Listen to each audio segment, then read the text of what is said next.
the shadows they wander along, old ruins where fears have grown, eyes that watch from ancient stone, whispers chill right to the bone. Gothic castles rise in the night, ghostly figures glide out of sight, wolf howling under pale moonlight, darkness creeps and grabs too tight. You have fallen into the EuroCrypt. There is no escape from the EuroCrypt. Fog curling through cobblestone streets, footsteps echoing heartbeats, vampires hunt their nightly feast, lurking monsters are released. Silent scream in a sepia dream, melancholy miles downstream, no one's safe or so it seems, worlds unravel at the seams. You have fallen into the EuroCrypt. There is no escape from the EuroCrypt.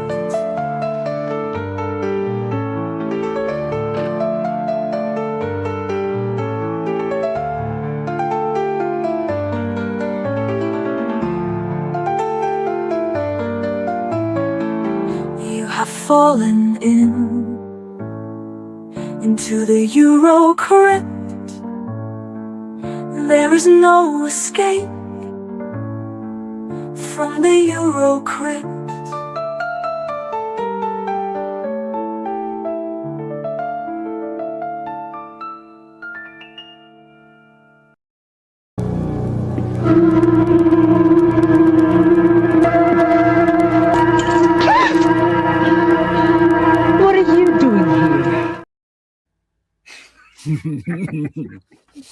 Oh yes, yeah, man. So we are back finally. Damn, it feels like a damn year. Man, it's been a long couple of weeks. I know that.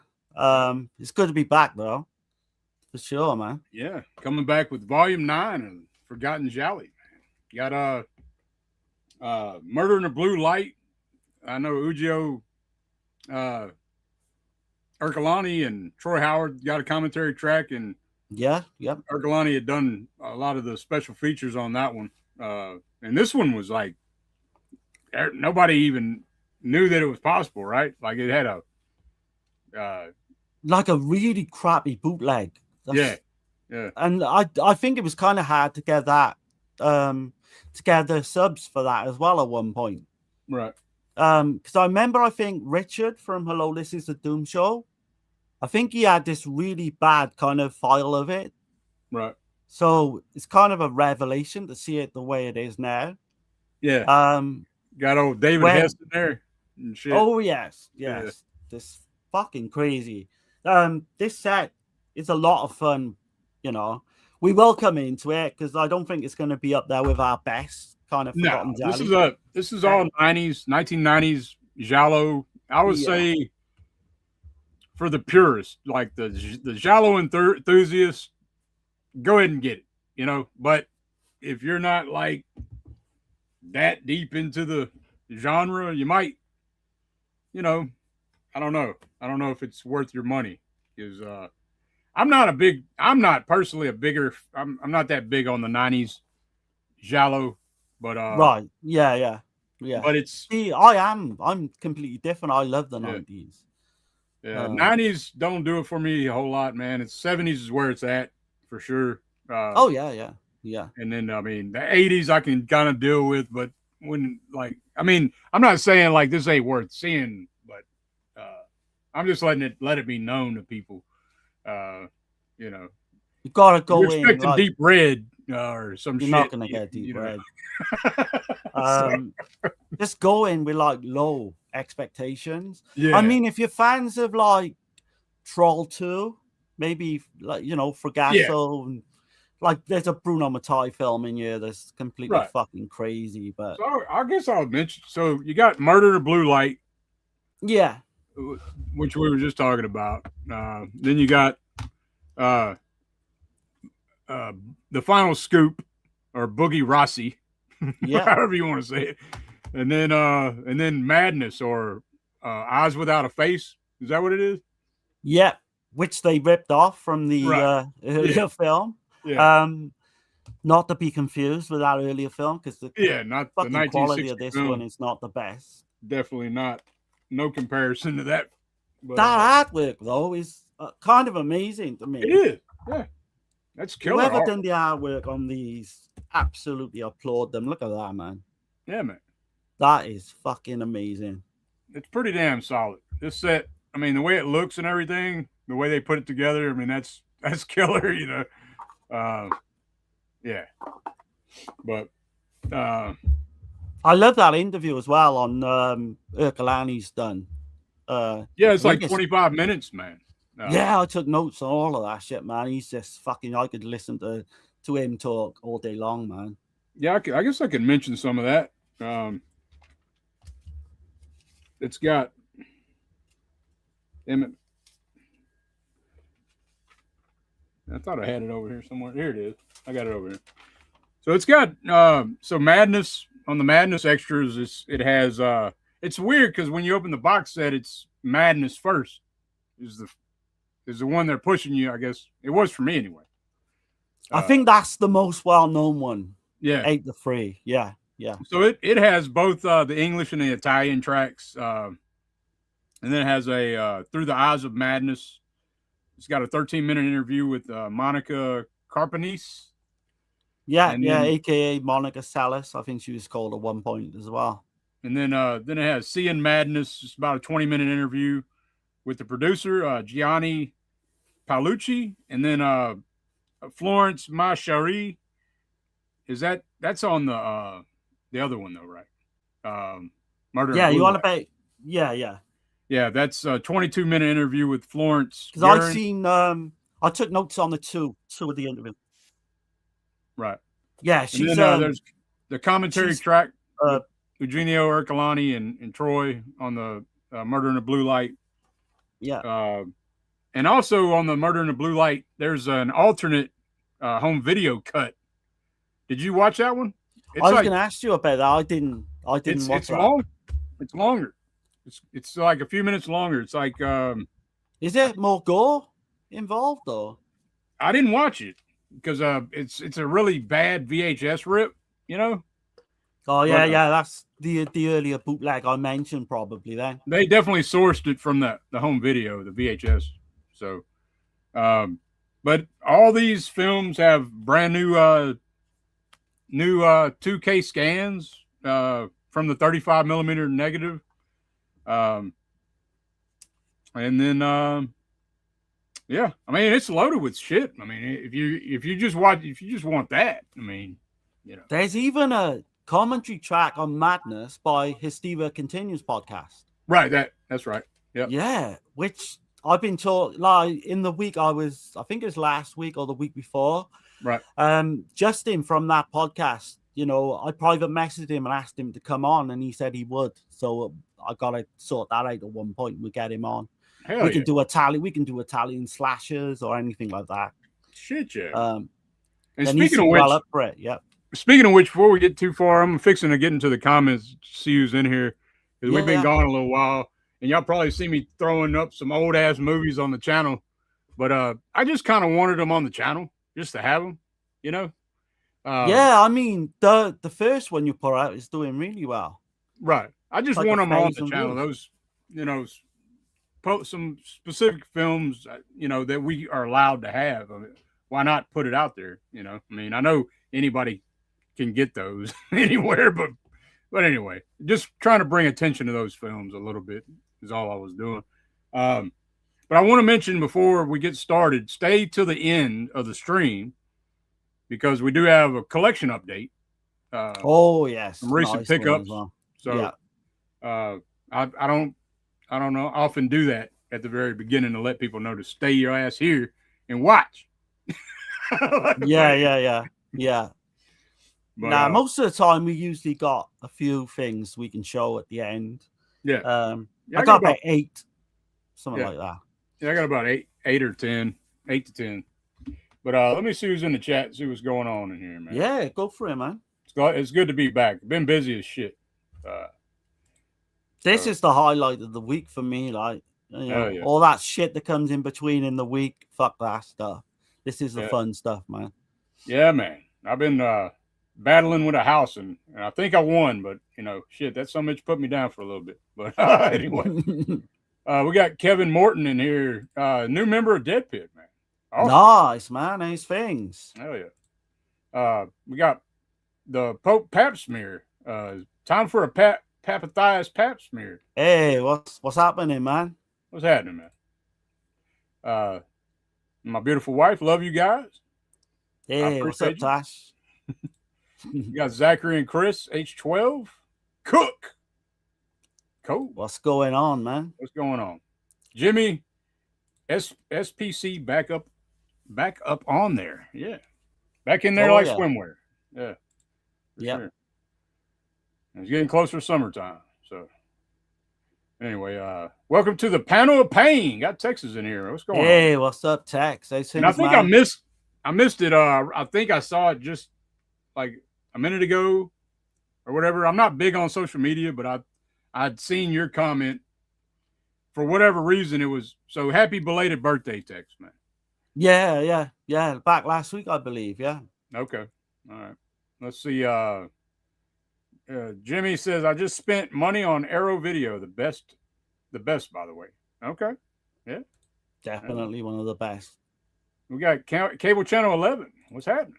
I think that could be Jess, if I remember rightly. The guy with that channel. Awesome channel. Hell yeah. You'll check out cable channel 11, man. Jimmy Top Notch Edition there. Oh, yeah. Yes. I mean, you know, like, I wouldn't praise this. At some point, we're going to have to rank the Forgotten Gialli volumes, right? Yeah, we can kind of put it or we can say where about it's going to come.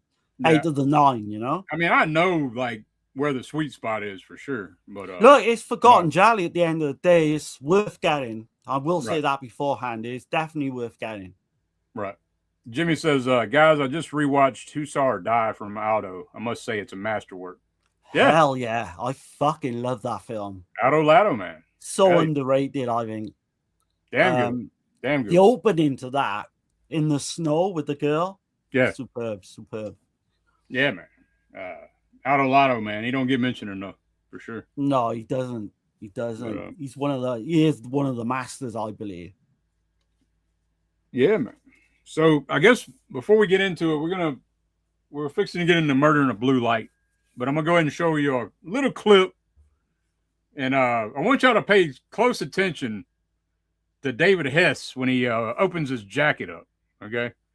Because it's kind of like I had to pause on it a little. Just check it out. Here we go.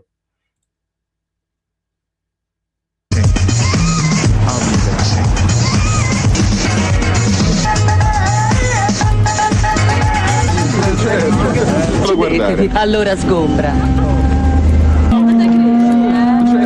Io non fai pregare? Notte. Per tutta la notte? Certo, ma questo è un prezzo da liquidazione. E non ha assolutamente soldi. Accorgo subito quali sono quelli con i soldi.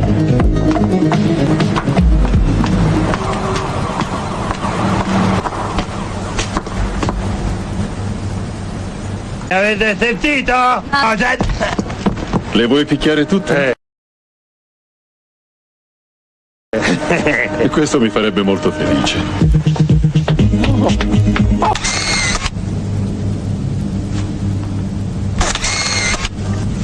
Ok, penso che ce l'abbiamo.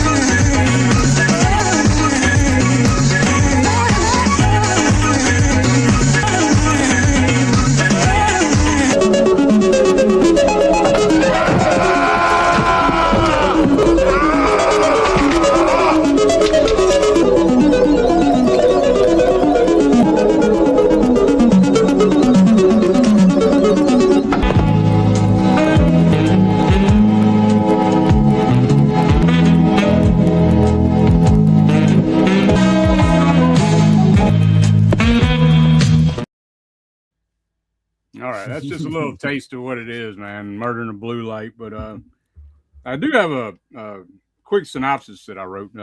So a beautiful Fifth Avenue model, starlet in New York, is living a double life. At night, she transforms into a prostitute named Sherry, investigating her brother's murder. Meanwhile, there's a killer castrating ex-Marines and leaving a fake hand grenade between their legs. So, Oh yes, yeah, There you which they actually give you the explanation to that quite early on as well, because they don't Yeah. really hold that back, do they? no, But I was just looking there. Look at the cover art of this, man. It makes it look like it's some kind of fucking fetish porno film or something. it does. Yeah. Oh, I love the artwork to that, man. Is that the original artwork? I'm wondering. I don't think so. I'd be surprised if that was his original artwork. So that's commission art. That, yeah. that I'm Vinegar did. I don't believe it's the original. Okay, because yeah, that chick on that artwork's got a bigger ass too. You know. Oh man, that actress, the actress which we will talk about in a bit, is absolutely stunning. Yeah, she is, Absolutely but she's not. stunning.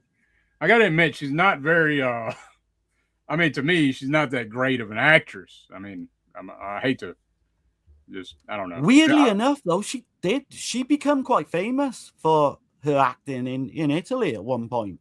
Yeah. By the time this came along, she was kind of near the end of her act, you know. And there is a story I will bring up about that as well with her Right. private life. I'll get into the director a little bit, Alfonso Brescia. What was this? What was the whole story on that? Wasn't it him and Bruno Mattei and some Stelvio Massi, I believe, were trying to make a film and it bombed. Was it Killer Taxi? Something like that? I didn't hear about that one. I didn't. Okay. Yeah. I think Is that's that in what one happened. of the interviews, is it? Yeah, well, no, I was just looking up stuff on it, but Alfonso Brescia, y'all might know him from Iron Warrior, 1987. Yeah. Your Sweet Body to Kill. He did that. Giallo film, actually. Yeah. Right. And his pseudonym was Al Bradley.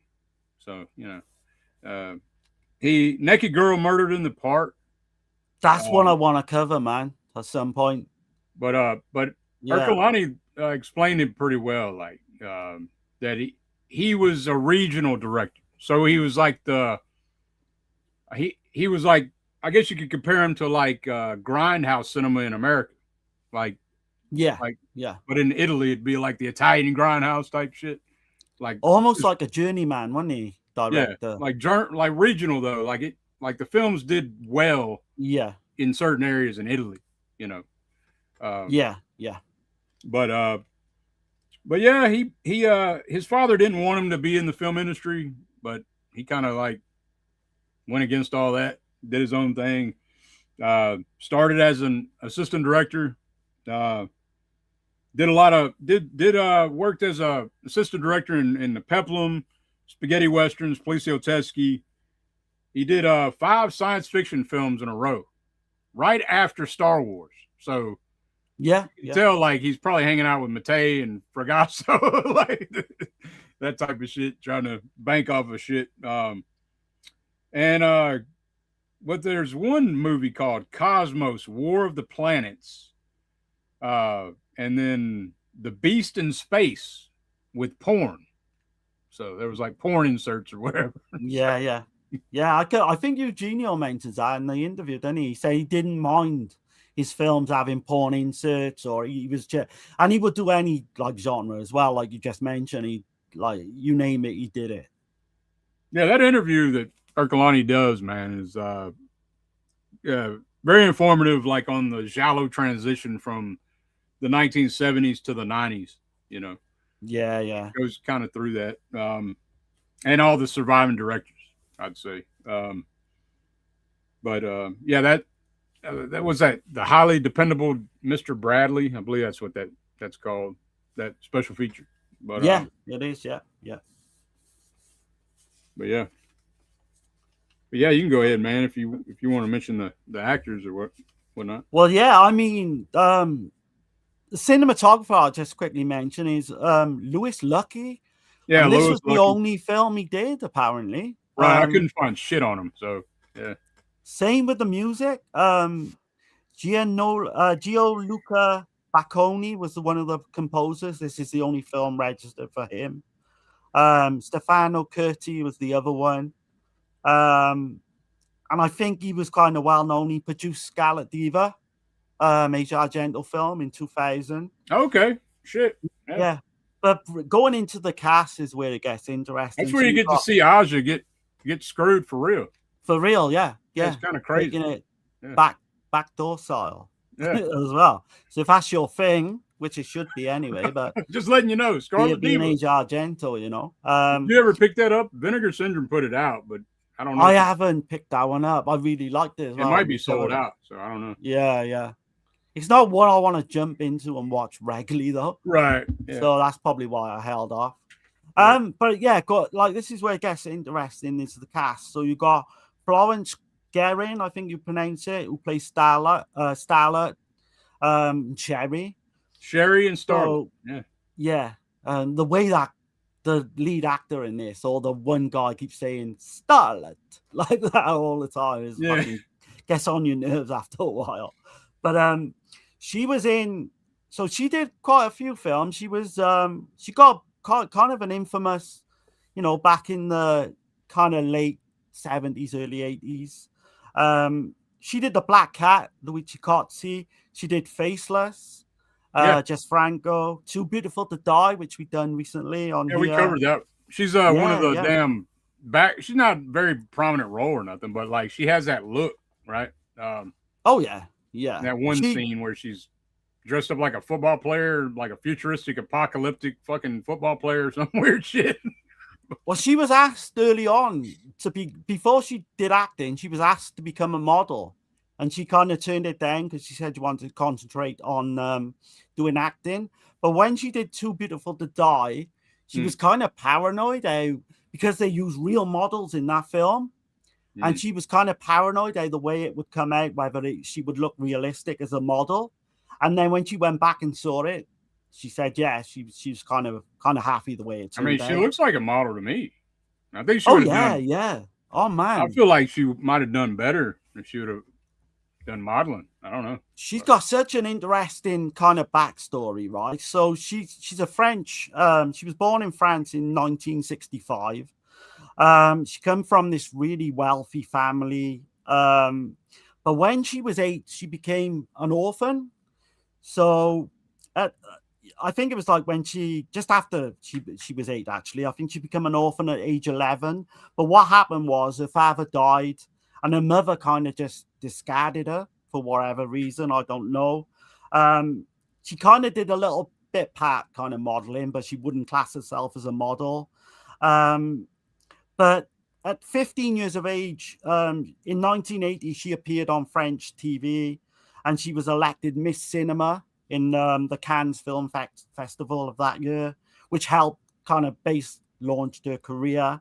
But yeah, she had prominent appearances in Italian and French productions during the late 80s and early 90s. She worked as a set decorator and kind of continued, you know, doing, you know, other things type of thing. Weirdly, or not so much weirdly, but a really bad luck for her was she had a serious road accident in 1998. She was in a coma. She had multiple operations. It kind of completely ruined her career, her acting career. Yeah, she lost her young son as well. Oh man, through the accident. So, I mean, that's where I think things just went tits up for her, really, literally. And what can you do? You know, fate and all that. But I actually like her performance in this. It's not brilliant. She's there completely as eye candy. Yeah, I mean, for what she's, you know, like, I gotta agree with Troy on like what he was saying about it. Like, she's kind of wooden, like.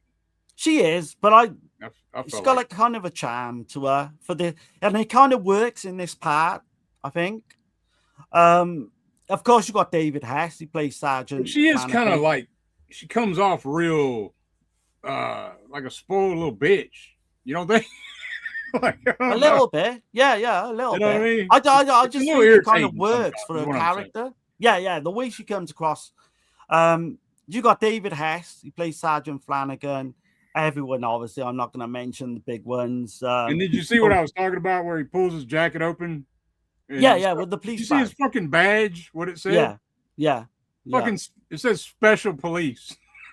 Right, yeah. Boy, And I mean, that tells you the fucking set production design of this film. It's pretty much made on like no budget. The lights, I mean, they're really hammering with the Giallo lights theme, and the fog is like oversaturating the fucking. Oh, I love the opening. See when we come onto it in a minute. Like it's kind of it's a little overdone though. You know, like it felt like it needed to be pulled back just a little bit to me. Oh, see, I didn't think that. I kind of liked it. I could have done with more. Way too much shit was going on. Like, you know, I don't know. But with David Hess, yeah. So I was looking at so he's on the same track to The Hateful Eight, which like 5 years after his death or a few years after his death.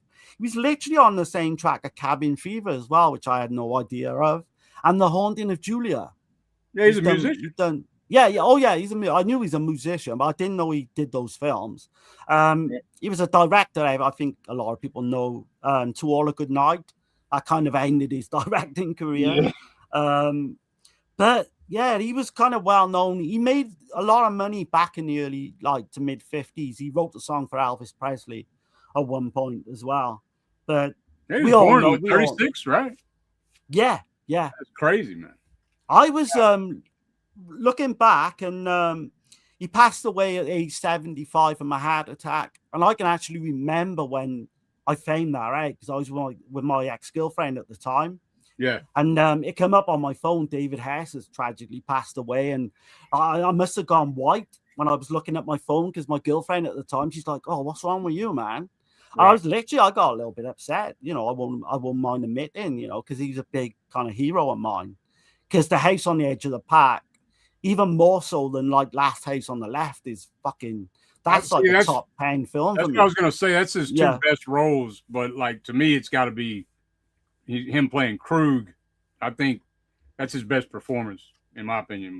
But not forgetting Hitchhike as well. That's good. That's right up there. It's up there with that. Those three is like his three best for sure. I think so. Yeah, they're like the unofficial trilogy as well, isn't they? Of like Hess terror films. Mm-hmm. But no, I mean we could. I don't think we should really give away any of the endings to these three. No, and I think we can go so far with them, but I think it's best to keep them, you know, under wraps type thing towards the end. I'll say on this one too, it says like when you first start the movie or whatever, it says like that this is the final edit, and that this is and it differs in content from the original, but with structure and the duration from the old home video and the TV version, it's the only version believed to have survived. So but I think I was reading Roberto Curti was saying that he felt like Brescia ripped off the end of the film though from Nighthawks 1981. Okay, I've not seen that one. I've seen all the clips of it in Terror in the Isles, I think it's in. Yeah. Well, Nighthawks. I'm which Nighthawks is he talking about? So it's like there's one with Stallone, I know. Rutger Hauer as well. Yeah. So that's got to be the one with Stallone, right? I'm imagining. Yeah. So go on, sorry. Go on. Yeah. We can go ahead and get into the film, man. So I want to mention the opening then, right? Because did you notice? I don't know, you know, there's similar music early on to like Tenebrae. Do you know what the beach scene in Tenebrae with the transsexual? Yeah. It's like it almost sounds very similar to that in the opening scene. That's funny you say that, because there's another film in this set that's very much ripping from Tenebrae. Yeah. No, 100%. I don't think that's an accident as well. No. But I love the opening scene. So you've got this man, and he opens up this like cigarette lighter that plays like, you know, it's like a wind up, plays a tune. Yeah, it's got like a little ballerina fucking song. Which why the fuck didn't Vinegar Syndrome bring out one of those lighters, man? I would have bought it all day long. Yeah. But this is where, like you said, you get this sea of blue light, this like gel light, and I love it personally. But I can see why, it's almost like a music video. Do you get that vibe? Like an MTV type music That's video. how it feels. It when you feels see. straight out the fucking like late 80s, early 90s type of MTV shit, Oh, yeah. I mean, you get this guy, so he's being followed by what seems to be like a police officer. Only he has this like really fucking strange mask on. But he's stabbed and then he's robbed of the lighter. It's like a cop fucking like Yeah, the cop, but he's got like this looks like the hobgoblin or some weird shit on his face, Yeah, this like there's a slasher film called Demented, and they use a similar type mask. Yeah. But the big part of this film is the whistling. There's like a tune on the cigarette lighter, and the killer, every time the killer strikes, he whistles this theme. That's definitely from Fritz Lang's M. Oh yeah, 100%, man, 100%. And also, there's another weird quirk about the killer is they always leave this like hand grenade on the dead body. He castrates him. Supposedly, he's supposed to castrate him, and then he leaves a toy hand grenade. Fucking weird. And it becomes apparent why this is happening quite early on. I mean, we can definitely say that when we get to that point, because I don't think we're giving away too much with that. So you got David Hess, he's like this Inspector Flanagan. He gets this phone call saying there's been another murder. And he obviously goes, you see this fucking like scene of David Hess walking through New York. It just seems to fucking go on and on and on. He's It like does. on It's like unnecessary. Yeah. He's on like a car, like a sub car or whatever. I don't know how you would say it. Oh yeah, it's just him.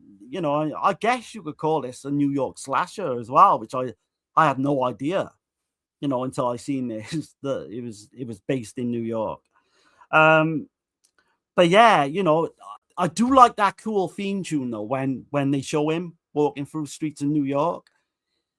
That's one of the pluses for me is the soundtrack in this.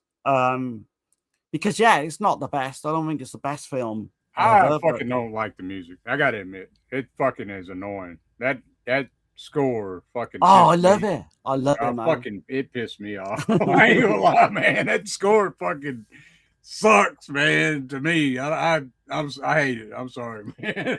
No, I don't apologize, man. I mean, I think that's like it don't really fit either. It doesn't. That's why I like it, because it's completely fucking random. It's like some big band. Like I don't know. It sounds like something to be on a game show or some shit. It definitely don't fit a like early 90s Giallo film, right? Or an erotic type thriller as well. But what we find out is there's already up to like 4 murders, and they literally got no clues, the police, on why this is happening. They're looking for like a break in the case and all that. You got the scene with the prostitutes early on hanging out on the streets. That's a weird scene as well. I think you had in your clip, didn't you? Of the guy. So you get this really weird guy. Yeah. He looks odd, doesn't he? He got a really strange face. It's like sinister face. I don't know why they chose that guy though. Like it feels like this film could have been a lot. Like I'm sitting there watching the movie. I mean, I watched it a couple of times, but like it could have been so much better. Like just a couple of things. Like yeah, I mean it's cheaply made, and that's the thing. And there's not a lot of thought going into like the writing or anything in this. It's just I'm saying, like that guy they chose that I will just go out and say it. It's at the beginning of the film anyway. So this guy's like, it looks like he's stalking this prostitute. What's her name? Sherry, when she's a prostitute. Yeah. Starlet. Sherry, Starlet during the day when she's a model, but he's like stalking her or whatever, and then it's like they're playing some weird sex game. You find out that he's when he starts, you think he's raping her or whatever. Yeah, there's a few scenes in there. Oh yeah, she plays like this fucking French maid at one point, right? Yeah, so early on, you think that he's actually the killer, don't you? Because he's stalking her down the street. He's following her. There's this weird, like, role-playing games they play, like you just said. I just feel like they should have picked a different actor for that guy. Like, make me think that, because that dude ain't intimidating at all. Like, I don't know. No, he's like an obvious, like, red herring.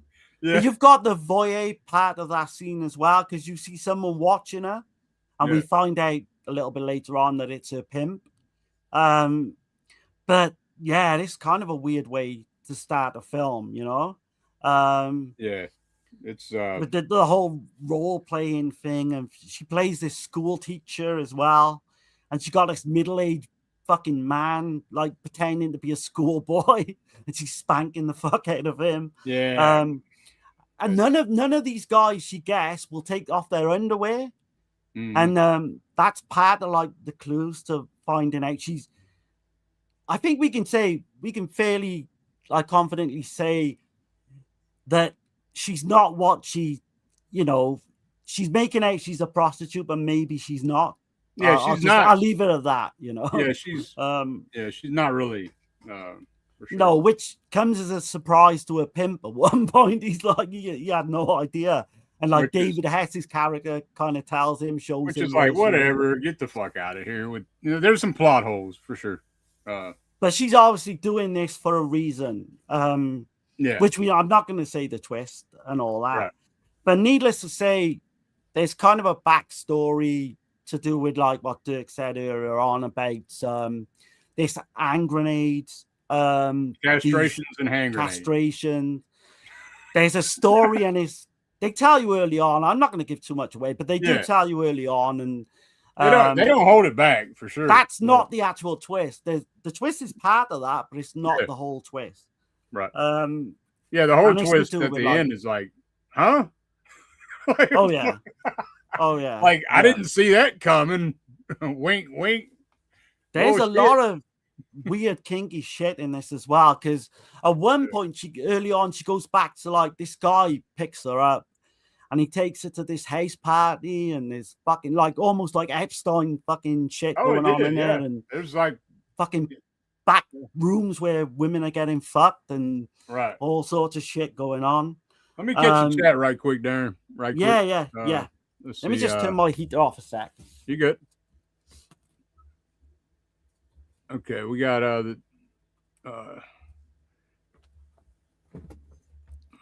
text says, thanks, Dirk and Darren. Yeah, man, no problem. Happy birthday again, brother. Definitely. The Deer Hunter, that's wild. Let's see. Good to have you in here, man. Yeah.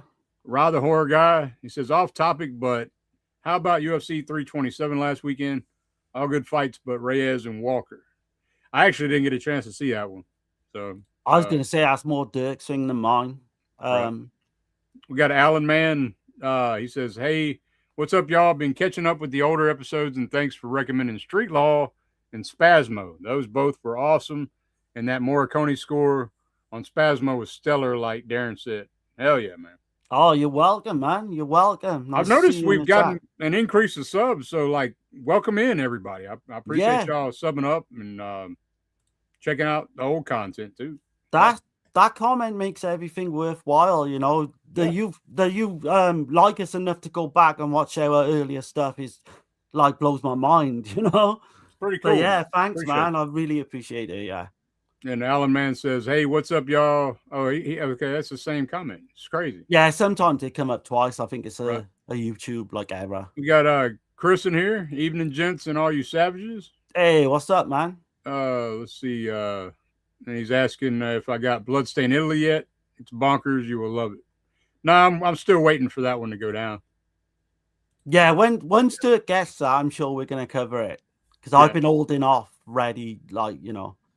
Yeah, I'm gonna wait for it to drop. It's not gonna go nowhere, and it will drop eventually. So. Oh yeah.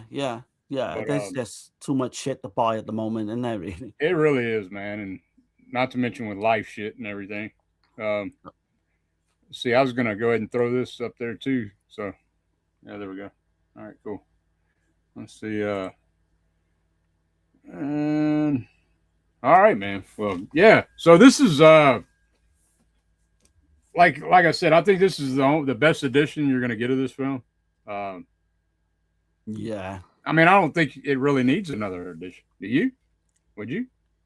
No, this is going to be the definitive one, I think. Right. This, I can't see it. I mean, it could get a 4K in today's world, but I mean, it'd be kind of, to me, it'd be a waste unless you're tracking down everybody from, and adding shit to it. But I think this is the way to go if you're going to.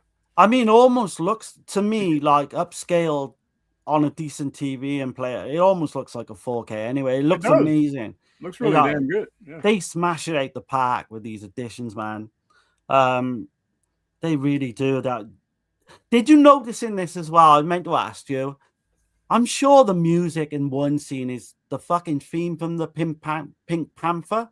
Yes, I forgot to mention that. Yes, I thought the same exact fucking thing. Fuck me, how did they get away with that? That is the Pink Panther. It is. It really is. For sure. I'm thinking some of these Italian composers and shit where they just recycle stuff. But obviously no one saw this film at the time to even remotely bring that up in some kind of rights issue because they just get away with shit back then, didn't they?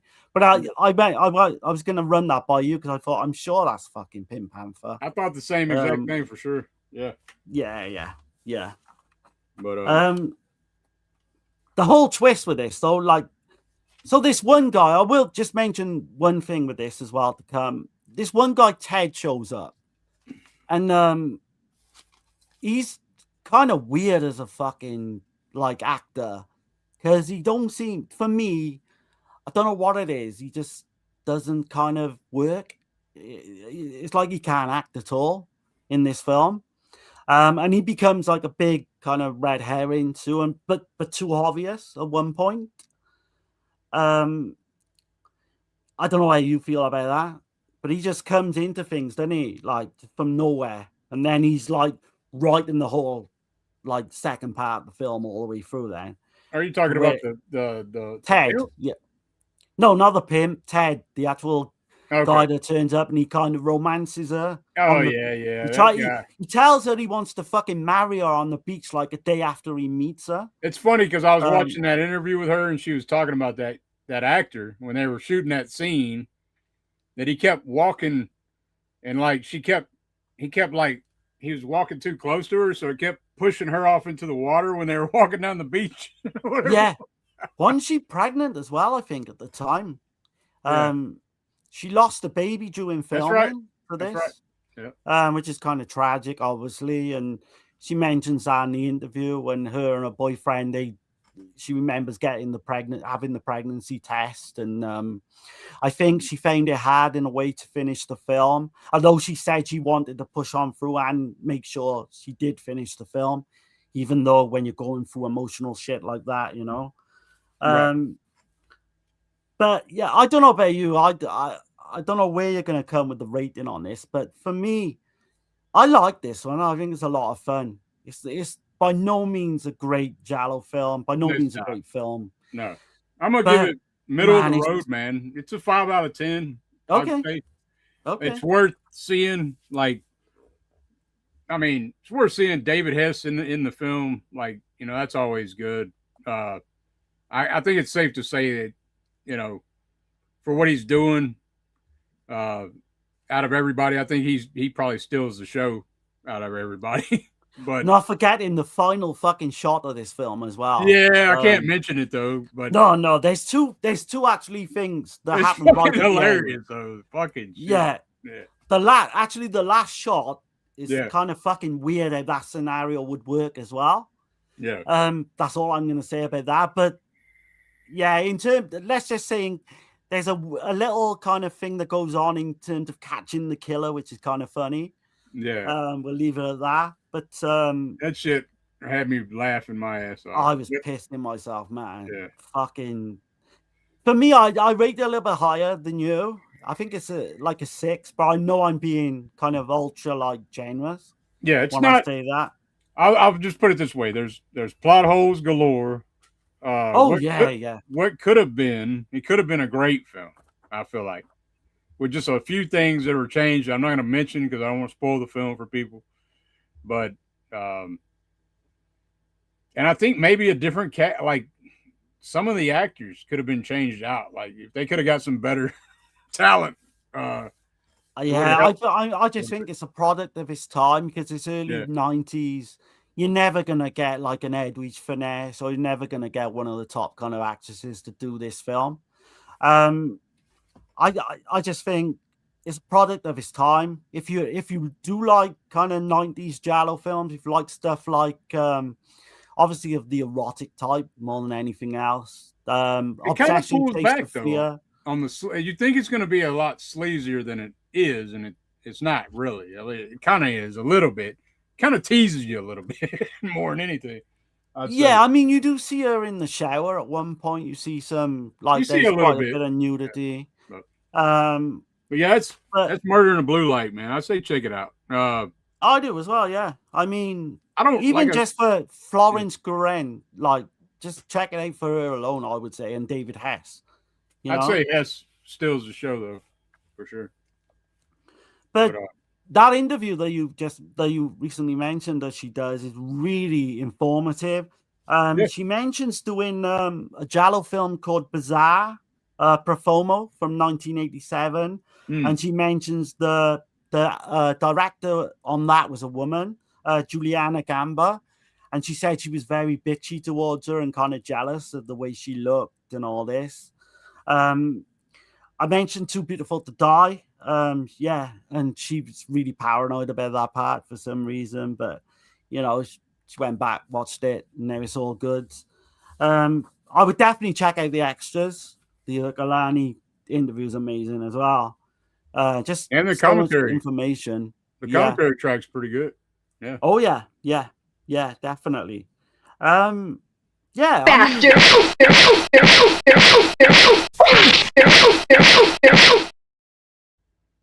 Wow. This one's gonna be middle of the road, like the middle 183 for me. I'll give a heads up on that straight away. And I didn't hate any of them. Yeah, it's the middle one for me too. Yeah. Yeah. I don't know. I don't know if it is or not. I mean, it's kind of like two of them I feel like are tied, and then one of them's like way fucking down. But you know, I don't know. One is called Blue Light Murders as well, or Murders in a Blue Light. Ercolani was saying. Right. There's wasn't there what was it Body Double that was called Red Light Murders or something? It was, yeah. Okay. Yeah. In Italy, right? Is that right? Yeah, Murder in a Red Light. Murder in a Red Light, Blue Light, Red Light Murder, something like that. So they did they called this Murder in a Blue Light to kind of work. You do got the Brian De Palma vibes for sure with this one, but it's definitely not up to that standard. Like no. But you can tell that that's kind of what they're going for a little bit.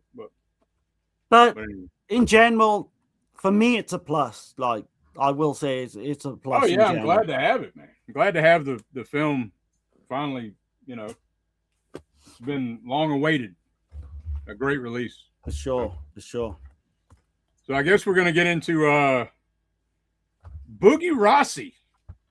Use my old bootleg of that as well. I got, which I prefer the cover on the bootleg actually. Let me see. Can you see that? Oh yeah. So it's kind of like definitely. I felt like when I saw that scene, it definitely is like trying to rip off Basic Instinct. So, there's two films of this rips off. Yeah, there's two that is ripping off for sure. But I do have a small clip that I'll play. It's not long at all, but yeah. Yeah, go for it, man. Here it is.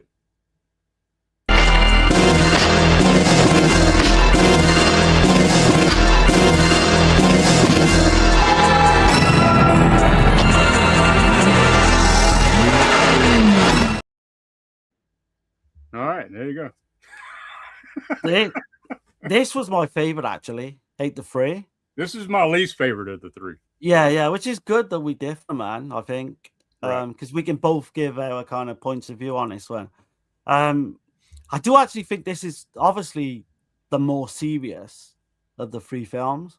Oh, it's definitely more serious. Yeah. That's kind of what I like. It's a bit darker than the other two. But this was called The Final Scoop, also called Red Lies. Pio Francesco Campanella. I don't know if you got anything on him, Dirk. Oh yeah, I got stuff on him. He did 14 films. So I guess I can go through some of them. There's an erotic thriller erotic drama that he did called Transgression in 1987. Yeah, I've always wanted to see that one.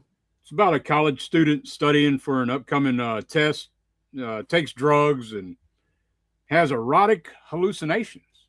So he actually acted in that as well, I believe. Yeah, he's an actor as well, right? Yeah.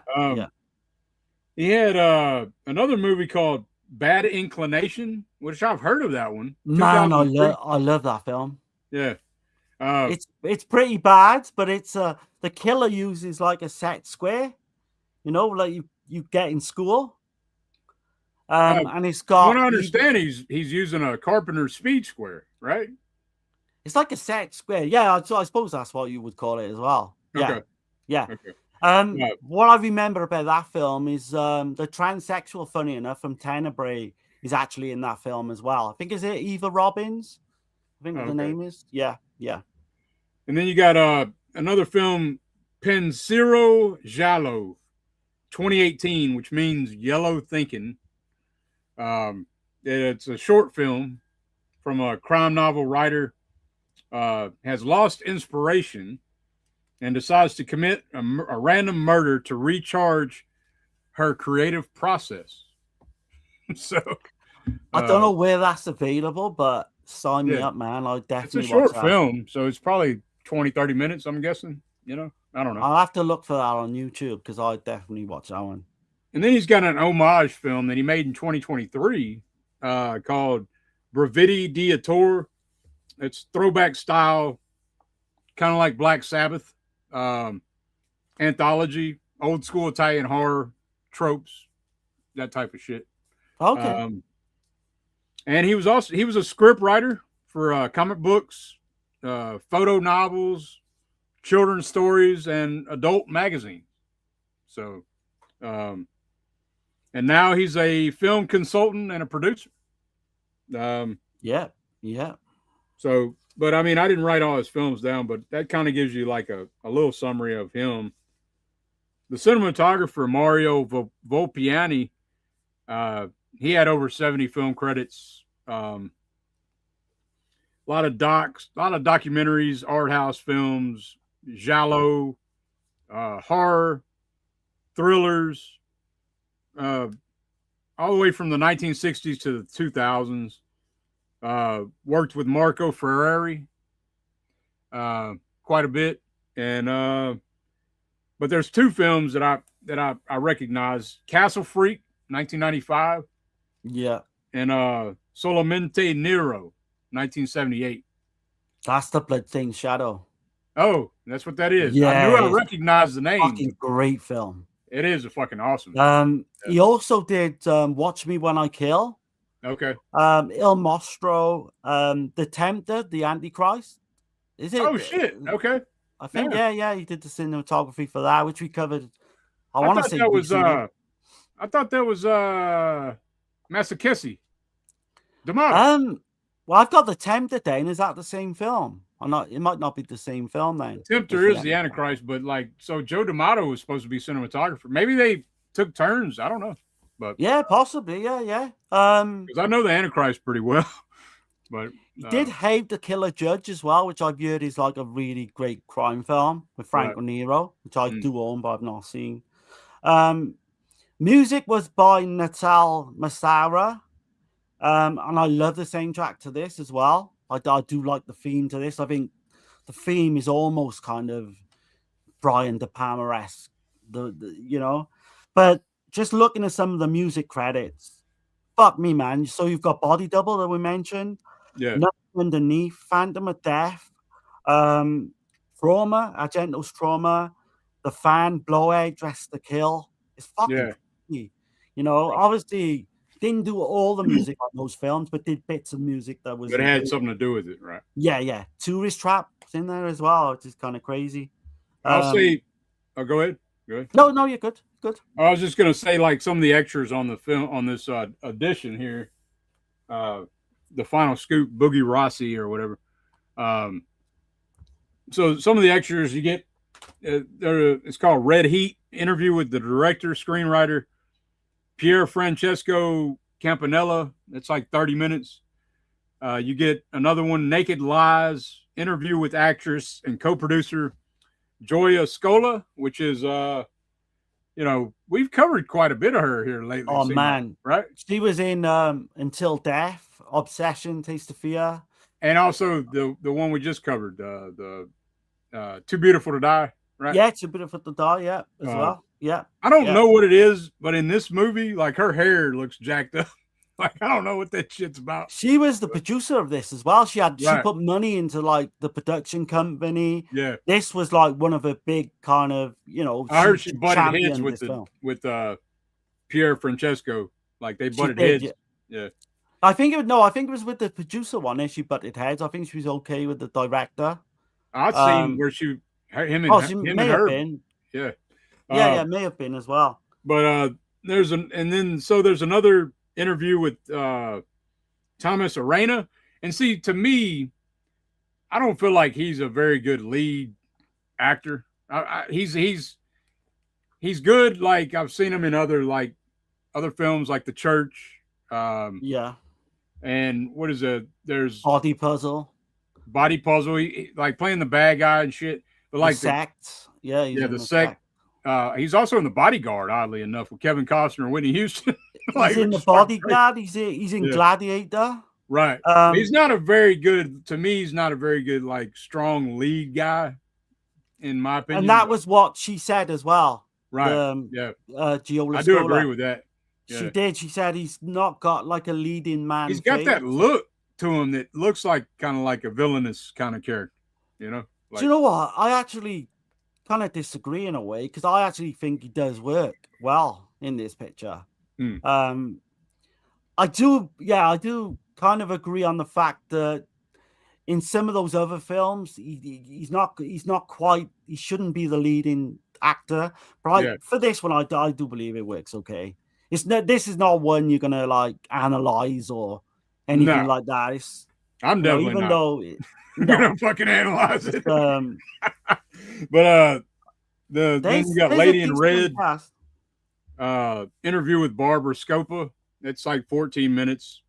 It's got quite a bit of extras on this one. You got Red Eros, interview with the composer, the guy you were talking about, Natalia Massari, right? Massari. Yeah. That's like almost 20 minutes. So it's loaded with special features. So I did see a couple of them actually. I seen the interview with her, and I seen the Tom Arana interview as well. Yeah, I watched special features more than I liked the film. So there's that. That's the thing with these films. Like, even if you don't like the film, just all the work that Eugenio Orcolani does, and from the extras. Troy and all those guys, they make you want to fucking watch their commentary, watch all the like special features. In terms of like other actors in this, you've got Lorenzo Flaherty plays Andrea. He was in Private Crimes from Martino. He was in Voices from Beyond, Fulci, Demons 2 as well. I absolutely love Gioia Scola. She plays Adria, I think her name is in this. I just think what a beautiful actress, man. And again, I think she does do a little bit of nudity in this, but they kind of tone it down a touch. Don't know whether because she was producer, I don't know, but she started off. There's one scene that I don't really turn it down. I suppose I know the scene you're on about. Yeah, there's a scene that's really like in front of a fire, and I'm not buying some of the shit that's going on in this movie. Like, you know what I mean? Oh no, it's completely fucking batshit crazy. The plot to this is completely fucking crazy. Right. She started her career actually in kind of photo novels before she went into film and TV. Yeah. Another thing about her, right? So she ended up on the stage of Playboy Italy in the 1980s. I can believe it.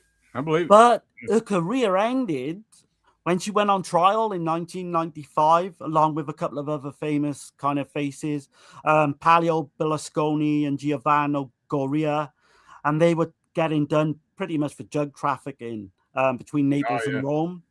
And that case went on, and she didn't get acquitted until 2007.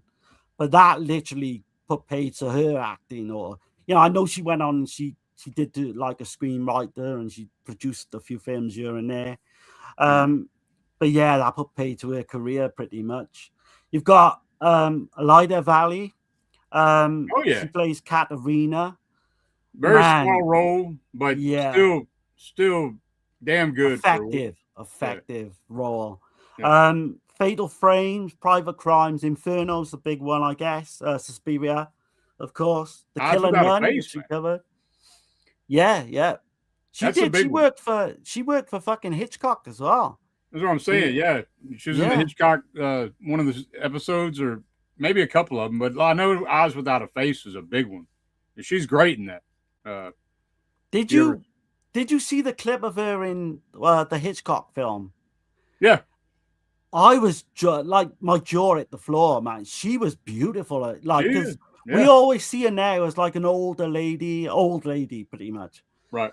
But when she was young, man, she was like these fucking proper film star looks, like smoke show. She was stunning back in the day. Yeah. And that's what Giola Scola said.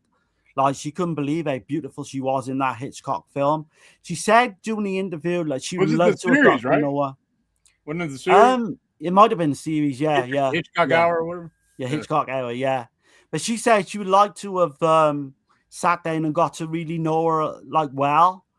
But being like, she come in, I think she did like a day or two filming, so she didn't really couldn't see real good either, right?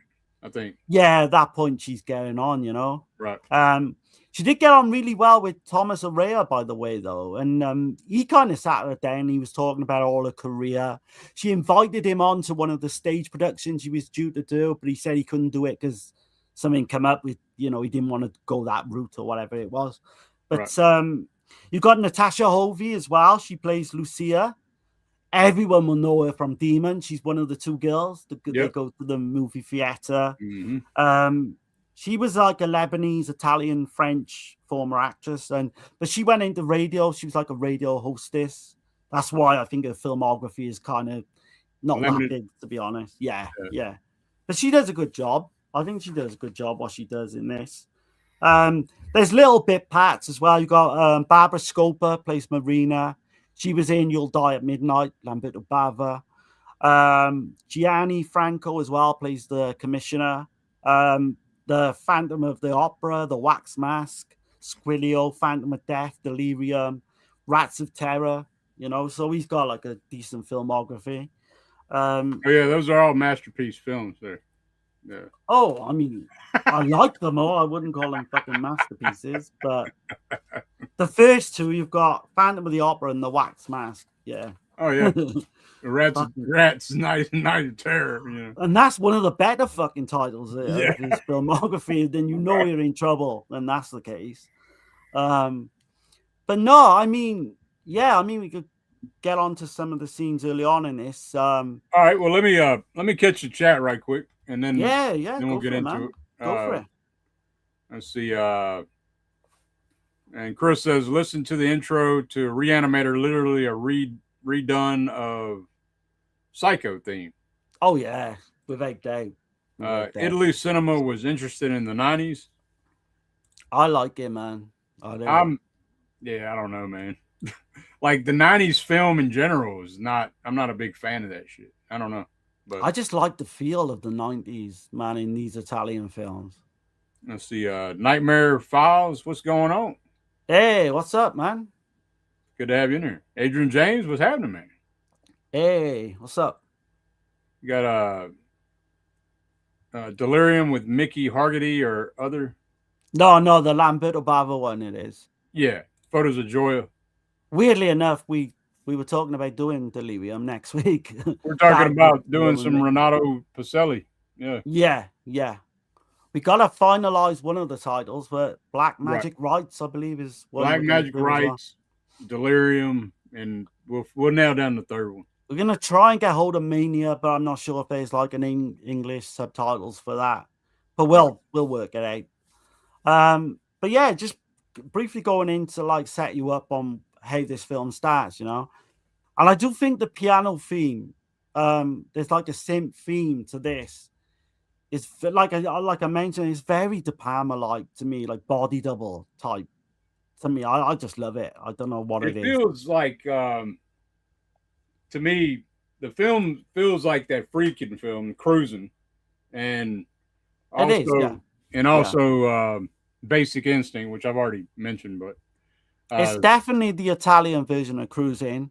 And Paul Verhoeven's Basic Instinct, right? Yeah, thrown in with like, if you put a mix of those two films, but on a much fucking lower budget. But kind of twisted around a little bit and swapped up and gets really kind of odd. I don't know. But whatever. There's some of the plot in this is fucking egg there, man.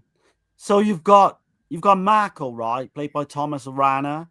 And he starts off and he's on his computer on this kind of internet, like very early internet message board.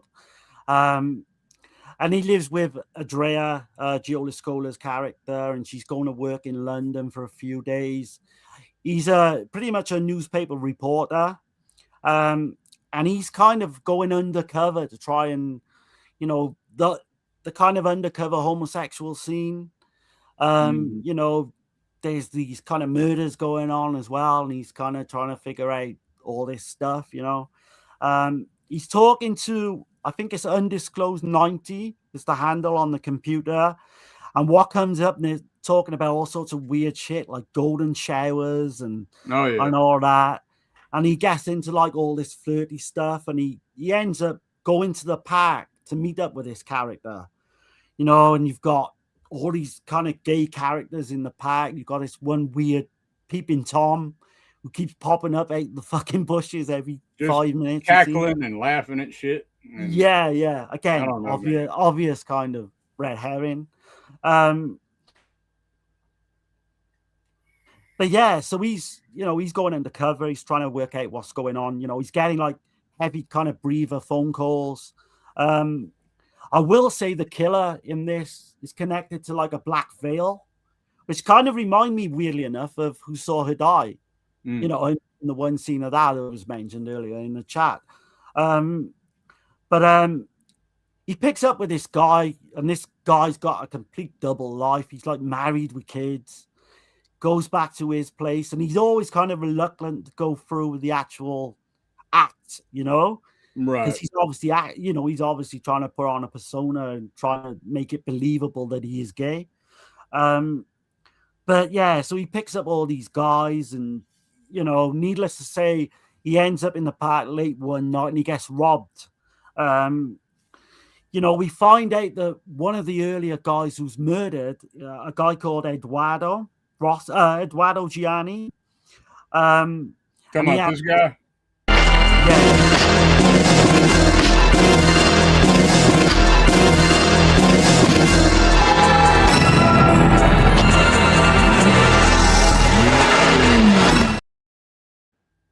Yeah, I mean, that fucking scene is fun. But so that guy gets killed, and then on in, he's like doing all this investigation work. He goes to all these like seedy fucking cinemas, and he meets up with these characters in fucking bathroom, and there's some of the stuff in this don't make a fucking bit of sense. Yeah. Why one of the characters in the bathroom in the cinema tells him that he knows who the fucking killer could be, and for no, I don't fucking know, man. It almost seems for no reason, like. Yeah. There's this policeman, which is one of his best friends, and he's kind of covering up for him because one of the scenes of the crimes where that Eduardo died, like, he literally leaves Marco leaves like a cigarette butt, and then he leaves it in the police station as well, like a cigar butt or whatever it is, and he's got like his best friend, covering it up for him, isn't he? Yeah. And he's always like, he's made out to be this really kind of seedy character as well, which comes into play a bit later on, but I'm not going to say because I don't want to give this one away either. But needless to say, you know, the murder fucking is going up and up. They become 6 murders, you know, and they all happen on the weekend for some part, but then it kind of breaks pattern. And then one of the murders happens on a Tuesday with a hammer instead of a knife and all that. You've got some weird shit, man, haven't you? Because you've got Giola Shola plays his kind of wife. She goes like and gets revenge on him because she thinks he's getting into his role a bit too much undercover. Right. And she kind of goes like instead of like her tripping out, instead of her flashing out and tripping out, she just goes and seduces the other dude. Right, yeah. Yeah, because she's watching him. She's watching what he's up to without him knowing all the time. Yeah. She's sat in fucking cars and cafes and just watching him from afar. You've got the Andrea character comes into it, and there's like a love fucking triangle. You know, not so much love triangle, but she does seduce this Andrea guy. I don't even know what more you can really say about this because I know what I can say more about it. Go on, go for it, man. Because I've done all. Look, it could be a pile of shit out of somebody's asshole. Yeah, I don't think it's that, but yeah. You hated this one, then, did you? Or yeah, I'm not. I can't get into it, man. It's not my thing for sure. Okay. I can't get with it, man. It just don't work for me. I don't know. That's just me, though. Yeah. No, I completely understand. Going back to the cruising thing, so there's a scene completely ripped out of cruising as well, where this Marco guy, he gets into like too much into his fucking. So that you got this one woman where he works called Marina, and he ends up having sex with her, but really kind of violently. And it's almost like the Al Pacino scene in fucking Cruising. It's almost, do you know what I mean? That's the vibe it is. It's definitely that. Yeah. And we're not sure whether this guy's character in the end, if he's just getting into character or if he's actually turning homosexual. I will say that. That's about as far as I will go with that. Right. And you're kind of guessing what, you know, right up until the end of what happens. You've got like a sleazy kind of professor comes into it at one point as well. This really filthy rich guy. But yeah, I mean, I like it. I think it's the best in the set, but I know like the subject matter this thing isn't going to be for everyone. Yeah, no, it's definitely not for me. I mean, I'll just say flat out, like it takes me right out of the film. Like I just don't work for me. You know what I mean? I mean, there's a lot of not just, you know, that there's a lot of heterosexual stuff in this as well, because there's a character called Linda, like a blonde character, and she's all dressed up in fucking rubber at one point. Right. And you know, so it's not just based on, you know, gays and homosexuality. There is kind of a little bit for everyone in this, I would say. Oh yeah, because it's definitely. I think that's what the film's trying to say too. It's like it is, yeah. It's like a full on, just, you know, it's really about sexuality. I think the whole film, you know, kind of anything goes. But it's kind of like what they're trying to say. I don't like films trying to tell me how to think, though. You know, like that's the thing with me. So I do. No, I completely understand. I do like the Katarina character, even though she doesn't come into it a lot. Alida Valley. There's a thing with the killer as well, where you've got the black veil, and they use this kind of. Is it like a walking stick or something? Yeah, it's like a walking cane with a spike. Yeah. Like with a. So cool. I think some of the scenes for that. Yeah, we've seen it like in other films, Policio Teskey films. We've seen it in Day of the Cobra. Yeah. It's almost like an umbrella, I think, isn't it? It might be like almost like an umbrella. I thought it was a walking cane with a spike, like a switchblade spike, right? Yeah, it's that type of thing. Yeah. I mean, the end scene is weird, though, isn't it? I'm not going to give it away, but that actual final, like in the earlier Hess film as well. There's a scene right at the end of this that it finishes on that's really fucking weird, man. Yeah. Like, that's all I'll say. I mean, you've got to watch it just for that fucking ending. Just Yeah. completely. I mean, I probably won't revisit the film, to be honest. Like, I've seen it. I've seen the special features with, you know, they amped up the features on that one. You know, but yeah. I mean, I do think it's a good companion piece, I would say, to cruise in. I didn't even think so much about the Basic Instinct until you said, but yeah, there's definitely that as well. it's Basic Instinct, but it's kind of flipped. You know, Flipped on his head, yeah, completely. yeah. Oh yeah, yeah. I will mention. Well, I mean, you got anything else you want to mention about it before I was going to? Go for it, man. You go for it. Okay. I was just gonna say, I wanted to ask the chat now. I was going to put up this poll question and see what y'all think. So which film subgenre should we cover more of? So yeah, Gialli is our thing, but we're literally talking about the next one down to Gialli film. Right. So of course, Giallo is probably the number one thing we do cover. But here's some other categories. Like, I figured I would ask the chat and see what y'all think. You got the Gothic Folk, number 1, Cannibal Zombie, number 2, Supernatural Possession, number 3, and Eurocrime and Noir, number 4. Just put it in the chat. Let us know. Just put any of those numbers down. And yeah, we'll take note of it, and we'll definitely because we're planning on maybe giving a film list as well down the line and asking what out of a certain amount of films. And again, in the chat, if you've got any films you want us to cover as well, throw out names, because we'll definitely take that on board too. But yeah, I mean, we've got a couple of things planned. I know we got like a cannibal show planned with Jessica Gruesome at some point. Hopefully it won't be too long. Clockwork Orange as well. But yeah, I mean, just let us know what type of films you want us to cover. And I'll just keep this here, but if y'all would let us know, just put 1, 2, 3, or 4 in the chat on these 4: the Gothic Folk, cannibal or zombie films, supernatural possession films, Eurocrime or Noir, and I'll just keep it up till the remainder of the stream or whatever. I'll put it in the back.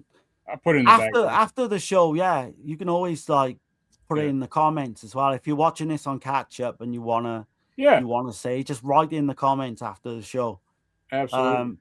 I'm seeing a couple for Eurocrime so far, which is good. Yep. Yeah. Noir as well. So yeah. So we got let me catch the chat. We got Chris saying let's get you gents to 600. Yeah, we're getting close. We've got a few, hopefully we can cross that line sooner than later. And we see Chris in Texas going for the Eurocrime Noir. And Clockwork Orange is a masterpiece, the first video nasty. That's gonna be a good show, actually. Like, interesting to see Jessica's point of view on that as well, because I know she really likes that film. Well, yeah. Stanley Kubrick's my favorite director, so like, I mean, I saw that film very early. Like, I remember I'd never seen the film. Like, I'm not going to go too far deep into a tangent on that. I'll just put it this way. It's not.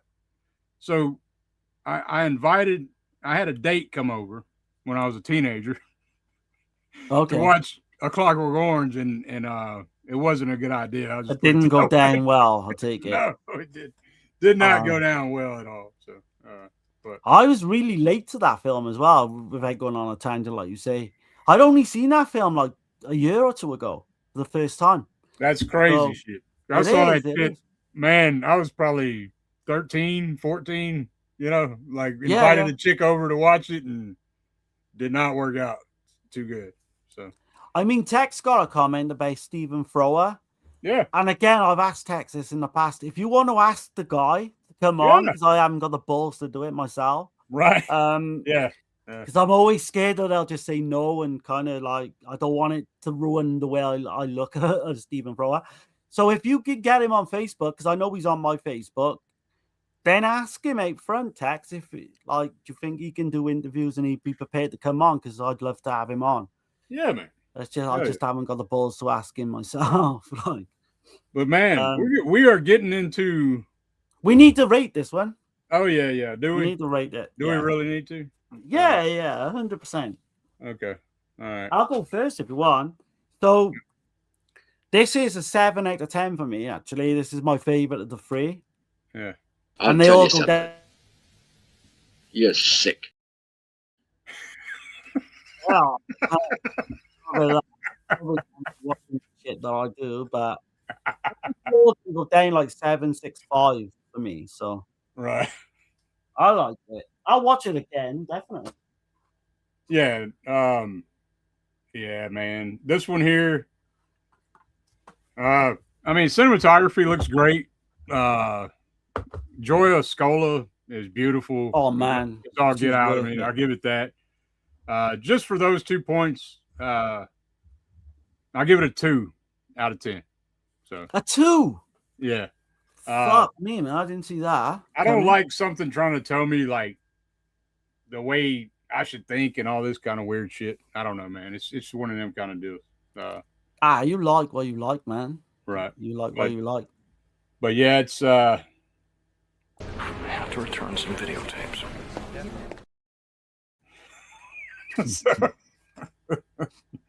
But no, man, it's one of those. Fuck! Look, it could be a pile of shit out of somebody's asshole.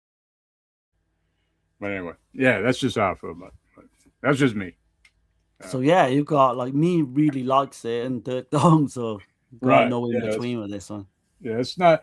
I'm not a big fan of the '90s shit anyway, but I mean, as far as the way everything's shot, all that looks good.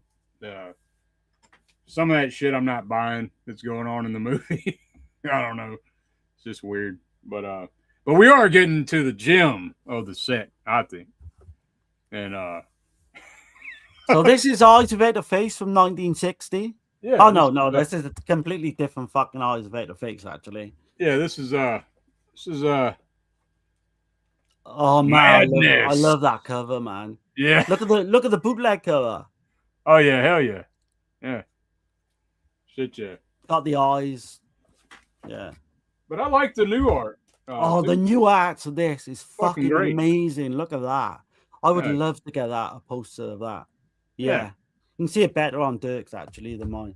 I do got a good synopsis. I mean, it's actually on the box as well. So, but I do got a pretty decent synopsis. I mean, I think it's good anyway. Fuck it, you know. So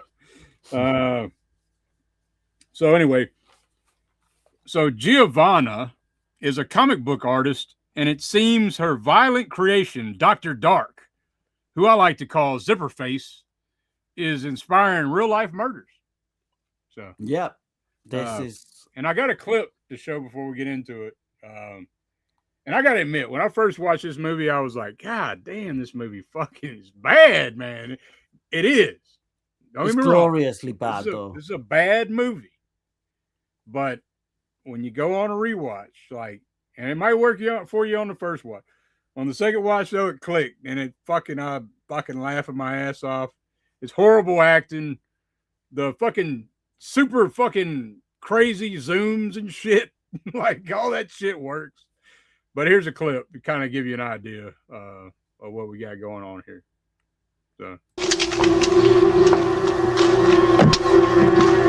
Francesco, is that you?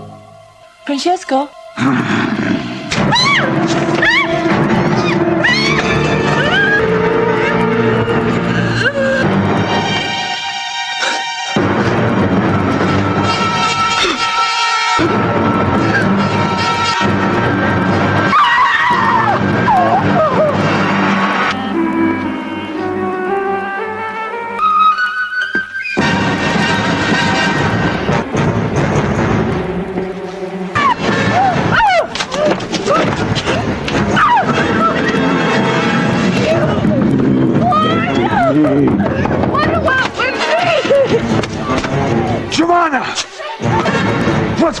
on! Baby, go! Come on now! Stay here, don't move, don't move!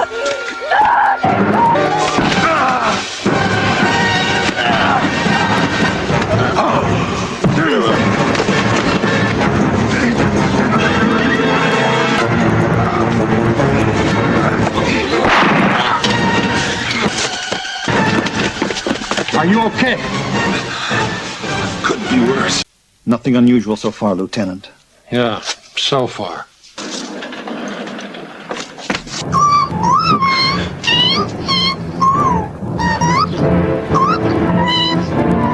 Marzio, is it you?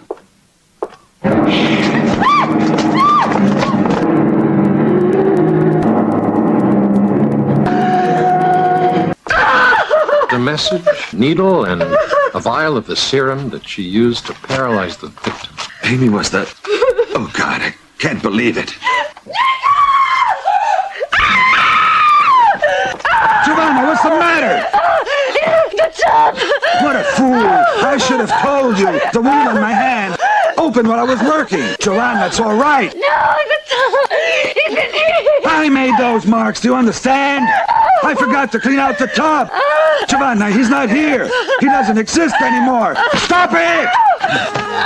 Giovanna, calm down, Giovanna. Calm down, baby. I think it's really time to take a trip and get away from all of this, or we'll go crazy. No!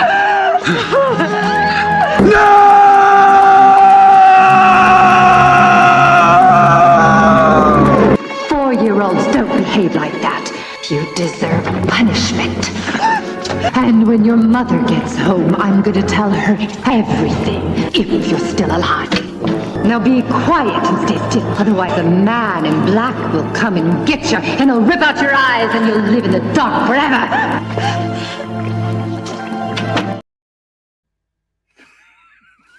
Right, so if there was Italian Razzie Awards, this film would win fucking every category.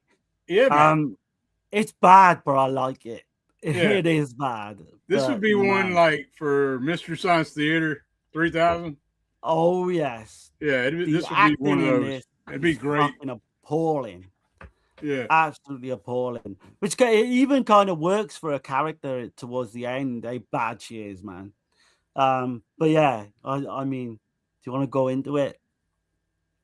Yeah. So I guess Madness, Eyes Without a Face, 1993/1994. We don't really know, or do we? I don't know. Anyway, I gotta say right out the gate, man, this is like, don't you think it's kind of like ripping off Dark Man too, in a way? You ever I've seen never Dark seen Man? that, man. No. Sam No. Raimi film, you know? Yeah, I've heard of it. I've never seen it. Yeah. Kind of like with the comic book angle and the look of the killer in a way, which I don't 100% think that, but I don't know. I did kind of feel that way though. But no, this is the great Bruno Mattei, man. Is the director, the Mr. Trend Chaser himself, right? Oh yeah. Ripping off all kind of shit. Low budget exploitation, sleaze, cheese, master. Fucking awful films in his but they're so fun. You think of like this is on a par with say Night Killer, you know, Progastro's Night Killer. It'd be a great double feature with Night Killer. Oh yeah. I think I prefer this one over Night Killer though, to be honest. I don't know. I'd actually slightly go with Night Killer, I think. Over this. I don't know. This one here was fucking, it's got some funny ass shit. And them camera zooms that are super hyper fucking, like the way it's just like boom, boom, real fucking quick, dude. Like, but so Bruno Mattei, he's done The True Story of the Nun of Monza in 1980, Hell of the Living Dead, but you can also call him Vincent Dawn. Yeah, better than Dawn of the Dead. Yep. And then you got The Other Hell, 1981, which we are going to cover at some point. Some nunsploitation. Yeah, part 2. Yeah. Violence in a Women's Prison, 1982. He did Strike Commando, 1987, which I remember Ian Urza covered that one with Richard from Hello, This is the Doom Show. That's right. Yeah. Check them out, man. Yeah, that's a pretty good show that they did. He also covered. He was on Zombie 3, the film that Lucio Fulci had to pull off of. 1988. Rats, Nights of Terror. I mean, him and Fragasso were attached to the hip. It seemed like they did like 15 films together. Between 1980 and 1990. But nothing really original. They just kind of ripped off every fucking thing else, and made a pretty good living off of it, I guess. Well, he was more like Bruno Mattei was more known as like an editor rather than a director, because I think the producer of this film turned around and asked him straight out. He said, "Well, why do you direct?" And he said, "Because I really enjoy it." But even the producer knew he's fucking shit at directing. He was. He did this back to back, didn't he? With Dangerous Attraction, which stars the lead actress in this as well, Monica Caponese. She's in Tenebrae, right? Was she in Tenebrae? No, I don't think she's in Tenebrae. She's not. She looks like that chick. The girl in the skirt with the Doberman pincher and shit. Oh, you're talking about the girl from You'll Die at Midnight, with the dog chase scene. Yeah, it's not her. Oh. I'm trying to think why I'm blanking on her name. I usually know her name. I swear she looks like that chick. Laura Wendell. Laura Wendell. Okay. You're thinking of. Damn, I'm mixing them up. She has got that kind of look. Right. The Italian home video of this though was re-edited, and then they replaced 2 of the murder scenes with a couple of fucking murder scenes from A Blade in the Dark. They did, yeah. Which is another thing that Bruno Mattei did. He copied a lot from other films. I think there's the plastic bag scene. Yep. Very similar. Weirdly enough, the cinematographer of this is Luigi Sticcaresi. And he did some Fulci films, funny enough. He did Demonia, Enigma. He did the camera department on What Have You Done to Solange as well, like the camera operator, which is like poles apart from what this fucking film is. Did you get a music credit for this? Because I couldn't even find a music credit on this. No, but I do have the screenplay credit by Lorenzo De Luca.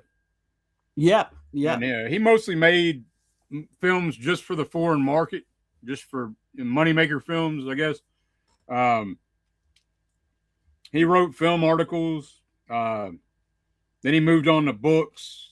Then he went on to Italian westerns, war films, Bruce Lee / Kung Fu cinema. And then he became a screenwriter. And there's a TV series, Miami Killer, from 1991, with Bud Spencer in it. Okay, yeah. And he did both TV and film. So that's Lorenzo De Luca. He was, I didn't see who did the score or nothing. No, there's not. I couldn't find that out. It's not on IMDb or anything. Right. So whether that tells you, doesn't it? So they probably stole that shit from somewhere. Oh yeah, that writer you just mentioned actually did Anthropophagus 2 back in 2022. Oh yeah. And that stars Monica Caponese as well. And what's the weird about her? She is fucking horrible, I gotta say. She's one of the worst actresses you'll ever see. Just look at this right here. I played it at the very beginning, but people that just came in, they probably missed the very beginning, but right after the intro. But here, just look at her expression on her face. Just check this out.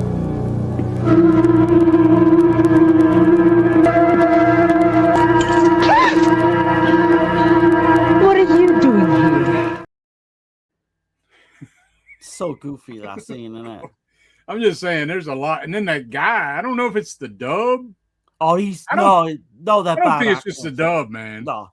Gabriella Gabriella Gori is his name. Yeah. Um, he's all like slapped her in her face, and then like, oh, come here, baby, my bad, baby, and all that. he was like in real life, he was rich. He came from a really rich family, and he would pick and choose his films. But what's funny, right, when you see the interviews and like the special features, she talks like she's this fucking really amazing like actress. And she does. Bruno Mattei apparently was so attached to her, he really liked her a lot. He got her to do Dangerous Attraction back to back. And she talks as if like he was thinking she was a brilliant actress and all that. But I'm pretty fucking sure, reading between the lines, he just fancied her. That's all it could have been, because she's awful. She's questionable shit too, because there is a scene where she's riding the dude. Remember? In the movie? Yeah. I mean, she wasn't scared to get her kit off either. Yeah, I think she mentioned that she wasn't afraid to get naked, right? I think that helps, doesn't it, a lot in these films. Yeah. But no, she like the level of acting in this is so fucking bad. The scene on the boat towards the end as well is just man, like that guy's a red herring on the boat. Is it Massimo or something? Oh, man, it's so funny. But the eyeballs and shit. Yeah. That little fucking dagger spike thing. I don't know. It don't make sense. Does it? Does that weapon look like the proper weapon to remove somebody's fucking eyeballs? None of this makes sense. Like this scene that you showed with the doll. That fucking creepy. That don't make sense.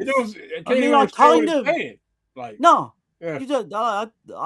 They're kind of going for like, I don't know, like a deep red vibe or something. I really don't know, but this is definitely ripping off of Tenebrae.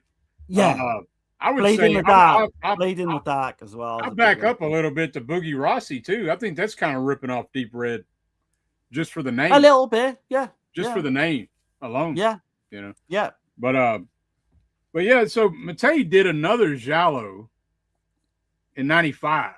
So this would be like a year or two after this one, called Telephone Murder. I've seen that. Yeah. Oh, yeah? There's not. Yeah, I've got it on bootleg, but there's no subtitles to that film. Okay. Yeah, it's very much similar kind of vein and feel to it. Do you know what I just noticed now? So the opening credits, right, literally has the fucking Phantasm music. It does. That's why no one put the fucking music credits on. Did I tell you that? No. I thought I told you that when I talked to you on the not too long ago. No, I think it's the first time. Oh, you may have.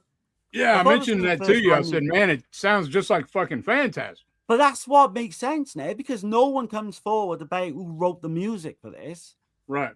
So literally it was the Phantasm music. They just fucking stole. It sounds like it. I don't think it's exactly like it. It's almost like it's like it's damn near 80%, I would say. It's pretty close. Yeah. There's nothing to the story of this apart from, like you say, you've got Giovanna Day, who's this young cartoonist. She's working obviously on the Dr. Dark.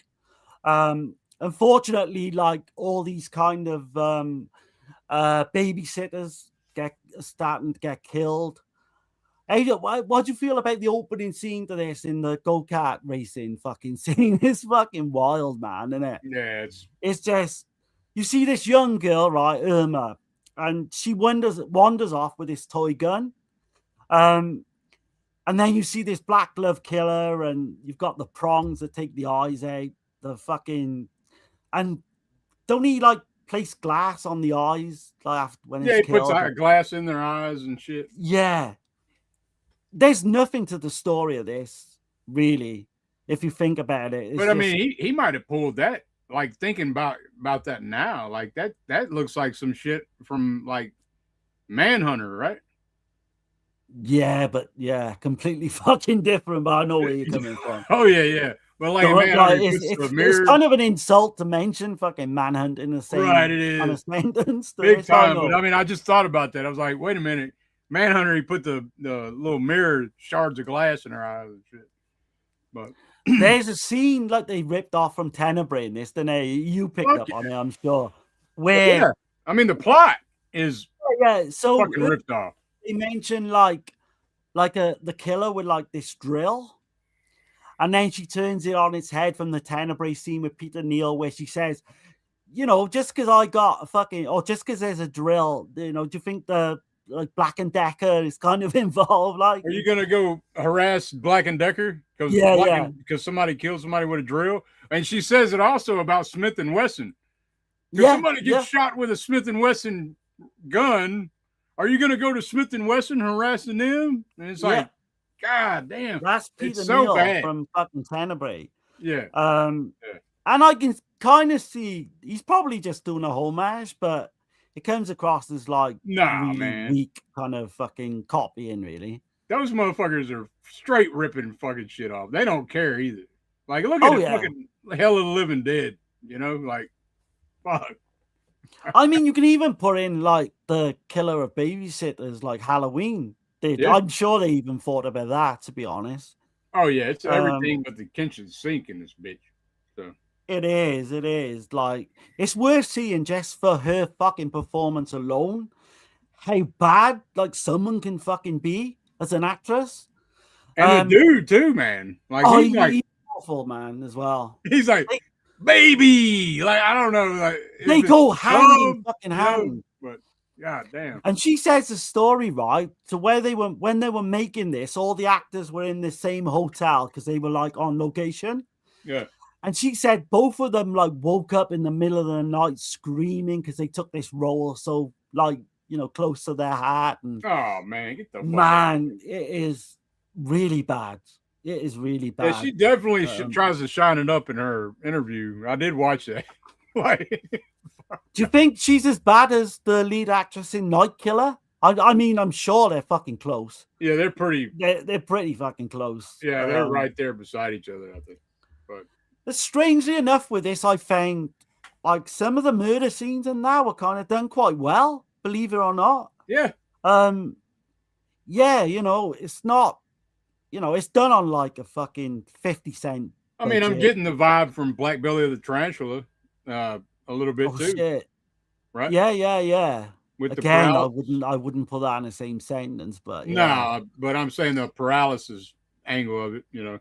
Yeah, for sure, man. And you've got the eyes being taken out. Which that one scene, that fight scene with the, you know, zipper face, you know? Yeah.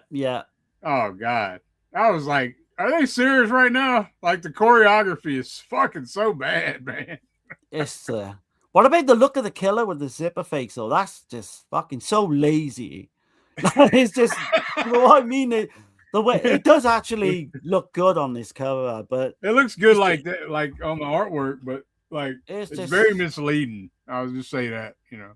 You can imagine this film being made in like 10 days or something. Like if that. Yeah. Maybe 3. But it is, yeah. First take as well is the only They wrote the script on a fucking napkin while they was having lunch, you know. I would believe it, man. I would completely believe it. All that shit on the fucking boat is hilarious as well. The way it plays out, the way the whole ending and the reveal plays out as well. I was pissing myself laughing right up to the end because it is a fun film.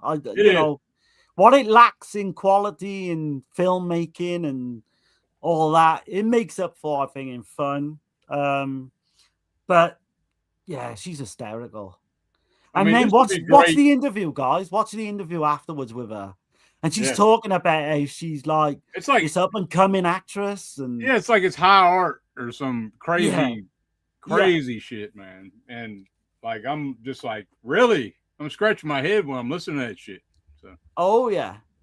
But you got the one scene as well with without giving too much away, with the secretary towards the end, the kind of death scene there, which I actually think are fun. I actually think they do quite well with the death scenes. The death scenes are decent, but everything else is just god awful. And if you don't figure this fucking shit out, oh man, then there's something definitely up, man. Like you can figure this shit out so quick. Within 20 minutes, I'd say, if that. And they make no like. They don't even try to hide the fact that it is what it like the killer is who they are, and what have you. And yeah, there's that scene on the boat where the one character chucks the fucking bag in the river, and you know why, and you know what's coming, and Yeah. all that. But no, I do recommend people to watch it though. Just I've to see seen what's her like a name? bad Monica film. Carpanese, right? Yeah, she was called Monica Seles, which is Okay. confusing because that's a tennis player's name at the Right. same time as well. Well, But, she said that she looked at Bruno like a father figure, and that I'm sure Bruno wasn't looking at her as a fucking right. daughter And figure. that's what I was getting at. She said she was very relaxed when she did nude scenes, and she never felt ashamed doing them. So. And it is something, man. That nude scene is quite kind of something. Oh yeah, there's titties flopping and slanging and popping and everywhere. Oh yeah, it leaves nothing to the imagination. Put it that way. Shit, damn. Bronco Buster in this motherfucker. But I'm pretty sure he just had the hots for her, and he just kind of felt, and she was probably cheap as well to get. I hope she doesn't watch this fucking stream. Hey, whatever, man. I can't help it. She was credited credited real as, about it, Yeah, she didn't even put her fucking real name on the film. She was credited as Carol Perez. I don't know if that tells you something as well. Right. But no, man, it's just there's nothing to the plot. It's completely batshit crazy. All these kind of fucking red herrings and so obvious, I think. But yeah, highly enjoyable. I mean, that interview is like fucking comedy gold in places. It's definitely one. It'd be good with a group of people to watch. Like I could see this. This would have been like this would have went over big in a drive-in, back in the day. Oh yeah, this was just one to rip on and just have a laugh with. But did you notice when she's doing the interview? So she mentions the DOP Luigi Thicarese, and apparently he fucking had a go at her over one scene, saying she botched the scene, and she's adamant that she never. Yeah. But I'm guessing, this is a wild guess, but I'm guessing that fucking director of photography knew how fucking bad she was. Right. And he's like literally telling her that, and she's just. But no, she's like, she just, I don't know. She's not based in reality in that interview at all. Like, no, I mean, it's a whole different plane of existence, I would say. Yeah. I did see the interview with the producer as well. Is it the producer? Yeah, Gianni Padalucci. And he's kind of interesting. He just mentions how his history with Bruno Mattei goes back to like Strike Commando that you mentioned earlier, and he literally so Bruno Mattei, they were over in the Philippines and they were shooting a film just before Bruno Mattei died, and he was actually literally at his hospital bed, not long before he died, and Bruno Mattei was asking him about doing the editing on this. So I think Bruno Mattei knew deep down that he wasn't going to get out of the hospital, and which is kind of sad, But yeah, they were shooting Zombies the beginning 2 months before he passed away in the Philippines. That's one I think we need to cover at some point. What's so that? Have you heard that? Zombies the beginning. Oh, okay. In the 2000s, I think it's the 2000s, early 2000s. But yeah, I don't know what else you want to say about this one, man. Well, I mean, there really ain't much else to say. I mean, there's nothing to the story, is there? Really? It ain't. It's nothing. It's. When I first started watching it, I was like, God damn, this is so bad. But then I was like, gave it another watch, and I was, it grew on me. I guess it's a funny ass. It's funny. It's so bad, it's funny. That's one of them kind of movies. Can you think of two? Because they're not. They're really trying. Oh yeah, that's what makes it so funny. That's why it makes it so fucking funny, man. Like, can you think of two worst lead actors in a film apart from these two? The only one I come up with earlier is the woman from Night Killer, but I can't think of anyone as bad. Even Troll 2, do you know what I mean? Yeah. They're literally on a par with that, I think. Yeah. Man, I don't know. And it's a bit of an insult as well to call it Eyes Without a Face. It is because that original 1960s film is like considered a masterpiece. It is a fucking masterpiece. And then you put this up against it, and man, with the Phantasm theme. Yeah, which I only just twigged when we were going through it just now that's why they didn't fucking mention who wrote the music. Yeah. I literally just had a light bulb moment when we were talking about it. But yeah, because I mentioned it to you the other day. I don't know.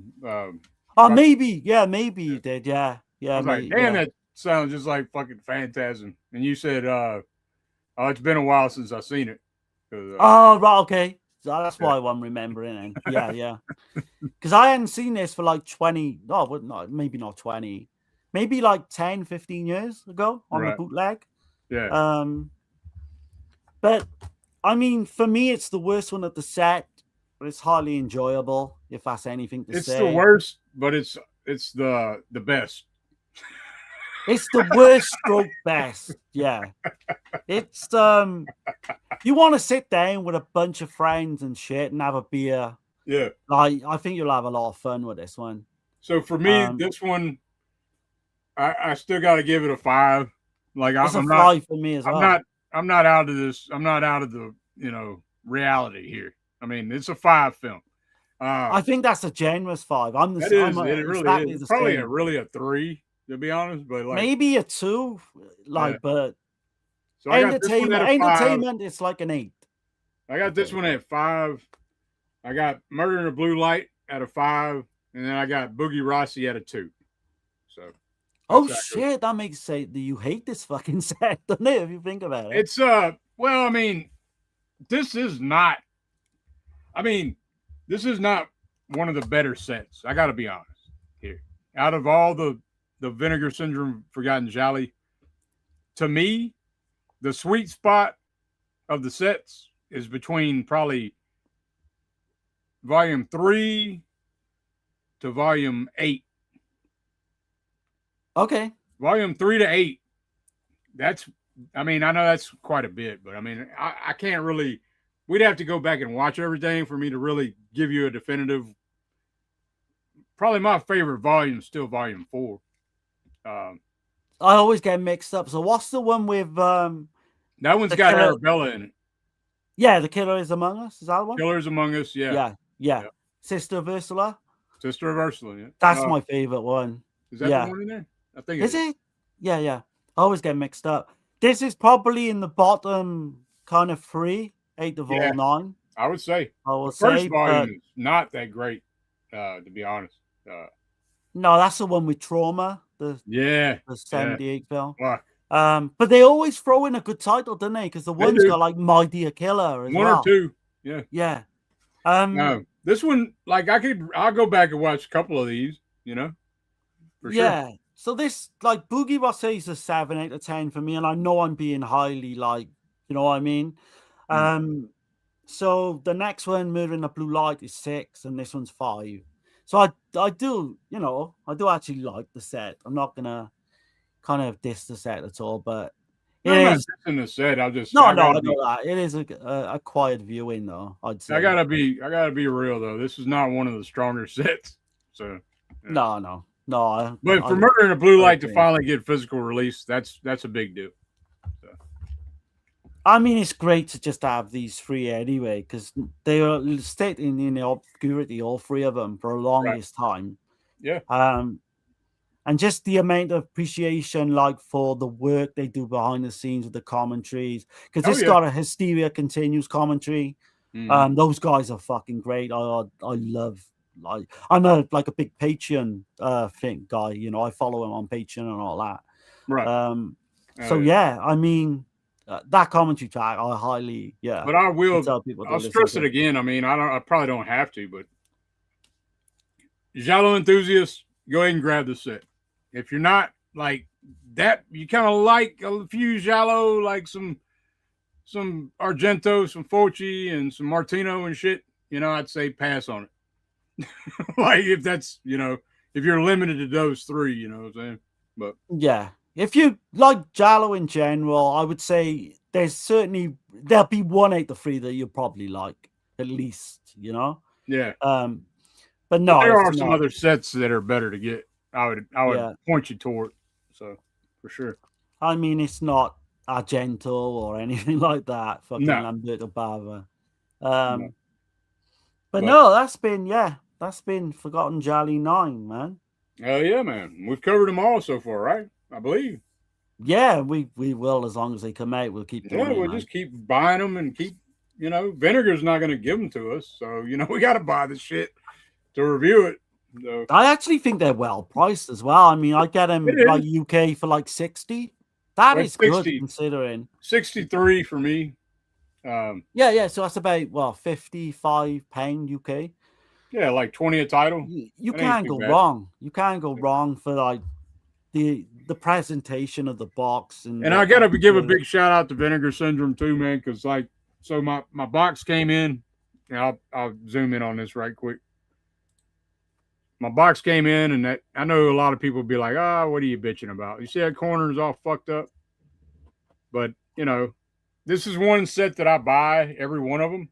And the rest, I have the other 8 are in fucking great condition. I reached out to Vinegar Syndrome in an email. I said, look, man, I don't need the whole set over again. I just want a replace. Can you replace the box for me? And they shipped me one out, man. You can't fault that, man. That's fucking awesome. I told them I'd give them a shout out. So appreciate y'all again. Yeah. That's the way, man. That's the way to do it. But that's been Forgotten Gialli Volume 9, Murder in the Blue Light, Boogie Rossi, or The Final Scoop, and Madness. Shit. Yeah, fucking crazy. Which is complete fucking madness too, for sure. It is. It's aptly titled, that film. Yeah. But we do got some recent pickups, man. If y'all if y'all still here. Yeah, let's grab my little stack. Yeah.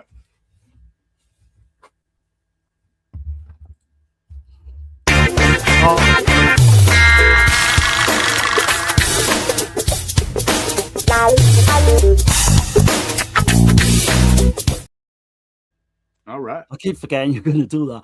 Obviously, Forgotten Gialli is one. I'm not going to re-show that, but that was one of them as well. Yeah, this is just got this in. Anyway. Yeah, that's the whole update. Now we can shoot off. You want to go first? Yeah, I can do, man. Right. You foul, godforsaken creature! I did pick this up for a good price, actually. So I was looking on eBay, and Haze the Psychotic Woman Part 2. Women, okay. I should say. This was like £40, which goes like 60 on the website. Still sealed? Yeah, sealed. What the hell? Damn. Yeah, faultless. Nothing wrong. I've only had it a few days, man. No, I said they didn't watch it and they sold it. No, yeah. UK. I bet they looked the films up and decided they didn't want it. And maybe, yeah. UK seller, anyway. I know that. This is one that I don't know if Dirk knows about this one. So it's Chain Reactions.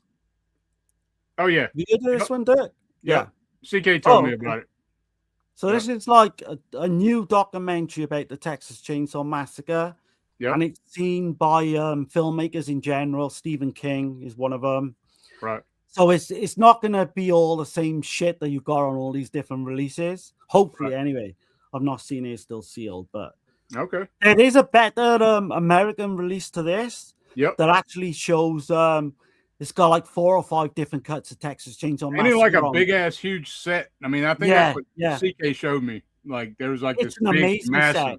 Yeah. It's got like 5 versions of Texas Chainsaw Massacre grindhouse editions, and I couldn't get hold of that at all. So I got the UK, which is just bare bones. I think it's got a couple of extras. Well, I mean, you run out of space anyway, man. Oh, right. Yeah. I'd love to get that set mine, but don't shoot me on this one. But I've got the new 4K of I Know What You Did Last Summer remake. Oh fuck. Okay. I fucking do love this series. So, I mean, it is what it is, I bet if Lauren's watching it, he's probably thinking. That Lucio Fulci's Massacre, which I'm sure Dirk's probably got as well. Yeah, but I got the alternate cover. So. Oh, okay.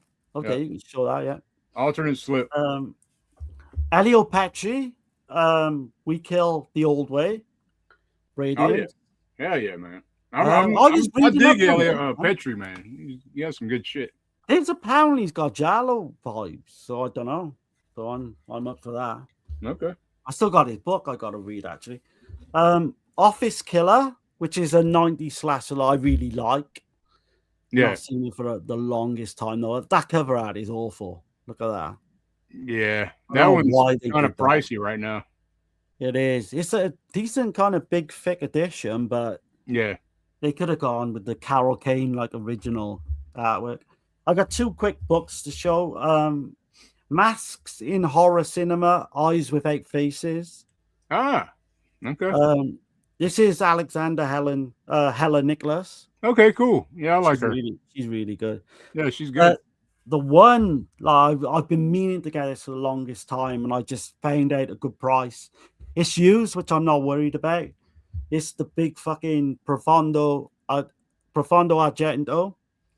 The Alan Jones book, which is a great companion piece to Troy Howard's book. Okay.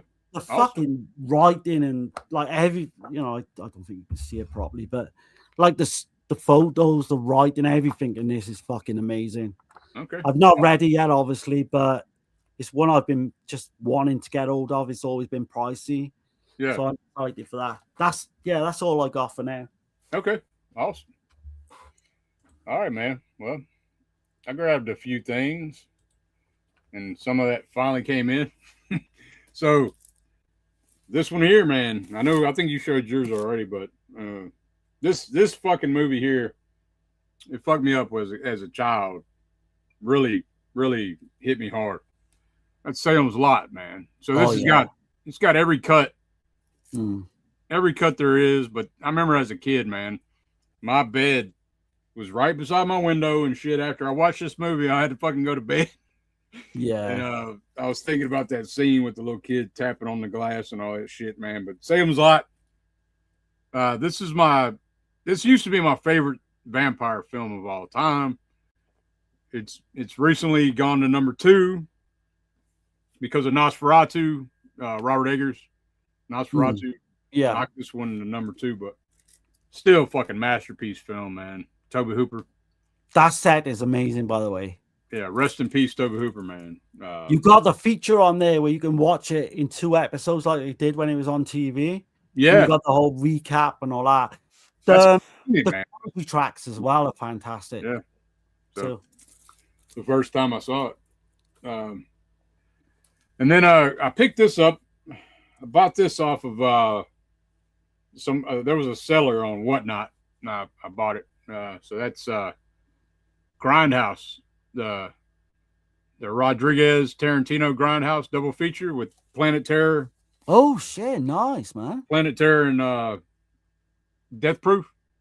So that's shown as like the original, how they showed it in the cinema then?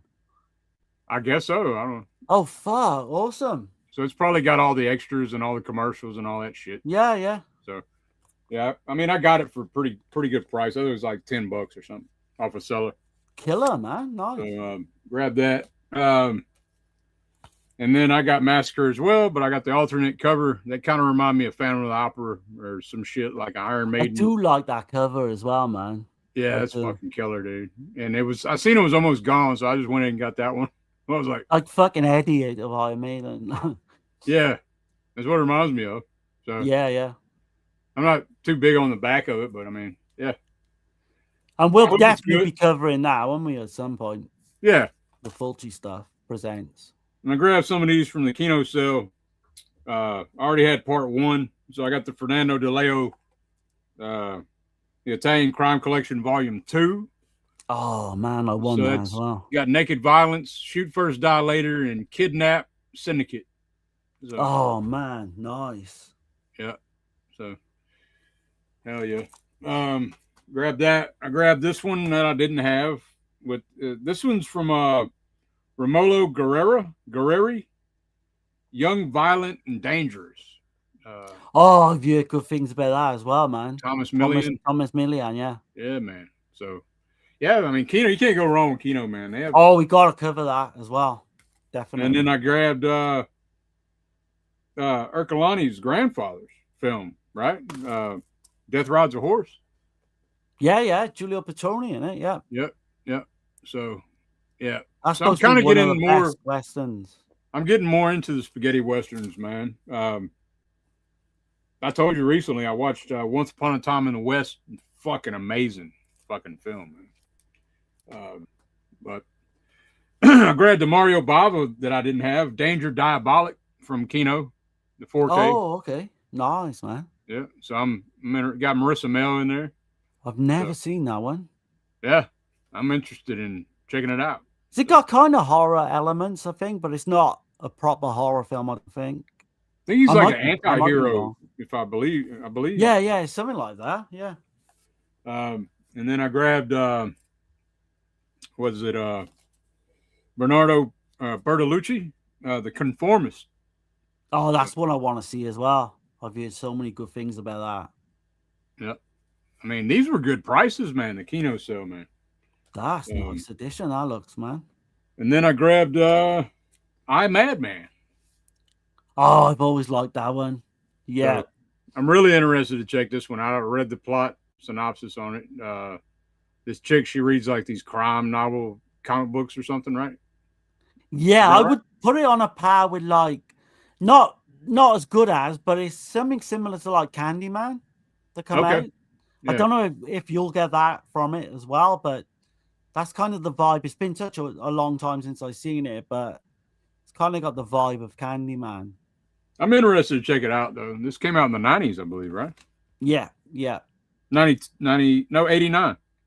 Oh, well, Okay. late 80s, is it? Okay. Yeah, right there by it. So For some reason, I kind of linked that with Candyman, so I need to go back and watch it. Maybe there's a few more links to it. okay, it's a year before, but yeah, that's all I got, man. That's all I got this go around. So Definitely do that at some point as well. hell I'm yeah, Madman. yeah. But yeah, man. I guess is that what we're gonna do, man? You think Renato Pacelli next week? Yeah, it's just finalizing that last movie. We do the two that we mentioned, Delirium. and Black Magic Rights. Yeah. So yeah, and then we just got to nail down the we can third get one. Older Madness, and I'll do it as long as we can get like the subs. If not, we'll yeah. Talking about Mania. I don't want to mention, like, before I go, I'm going to be doing a podcast on Thursday with Chris from Black Glove Reviews. We're doing 2 slasher films, The Silent Scream and The Unseen.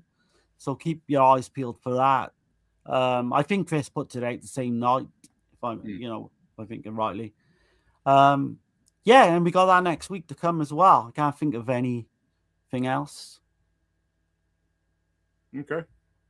I guess we'll get out of here, man. Let's see. Leave some comments in the box below, though. Let us know what films you want us to cover, what style films you want us to cover. Right. Yeah, and just let us know if you watch in general, man. It's always nice to, interact with people. I see.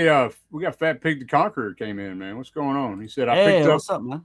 I picked up Rat Nights of Terror for $10 on Blu-ray from Amazon a few days ago. Awesome. Yeah. And that's $10 too fucking much, but you might like it, man.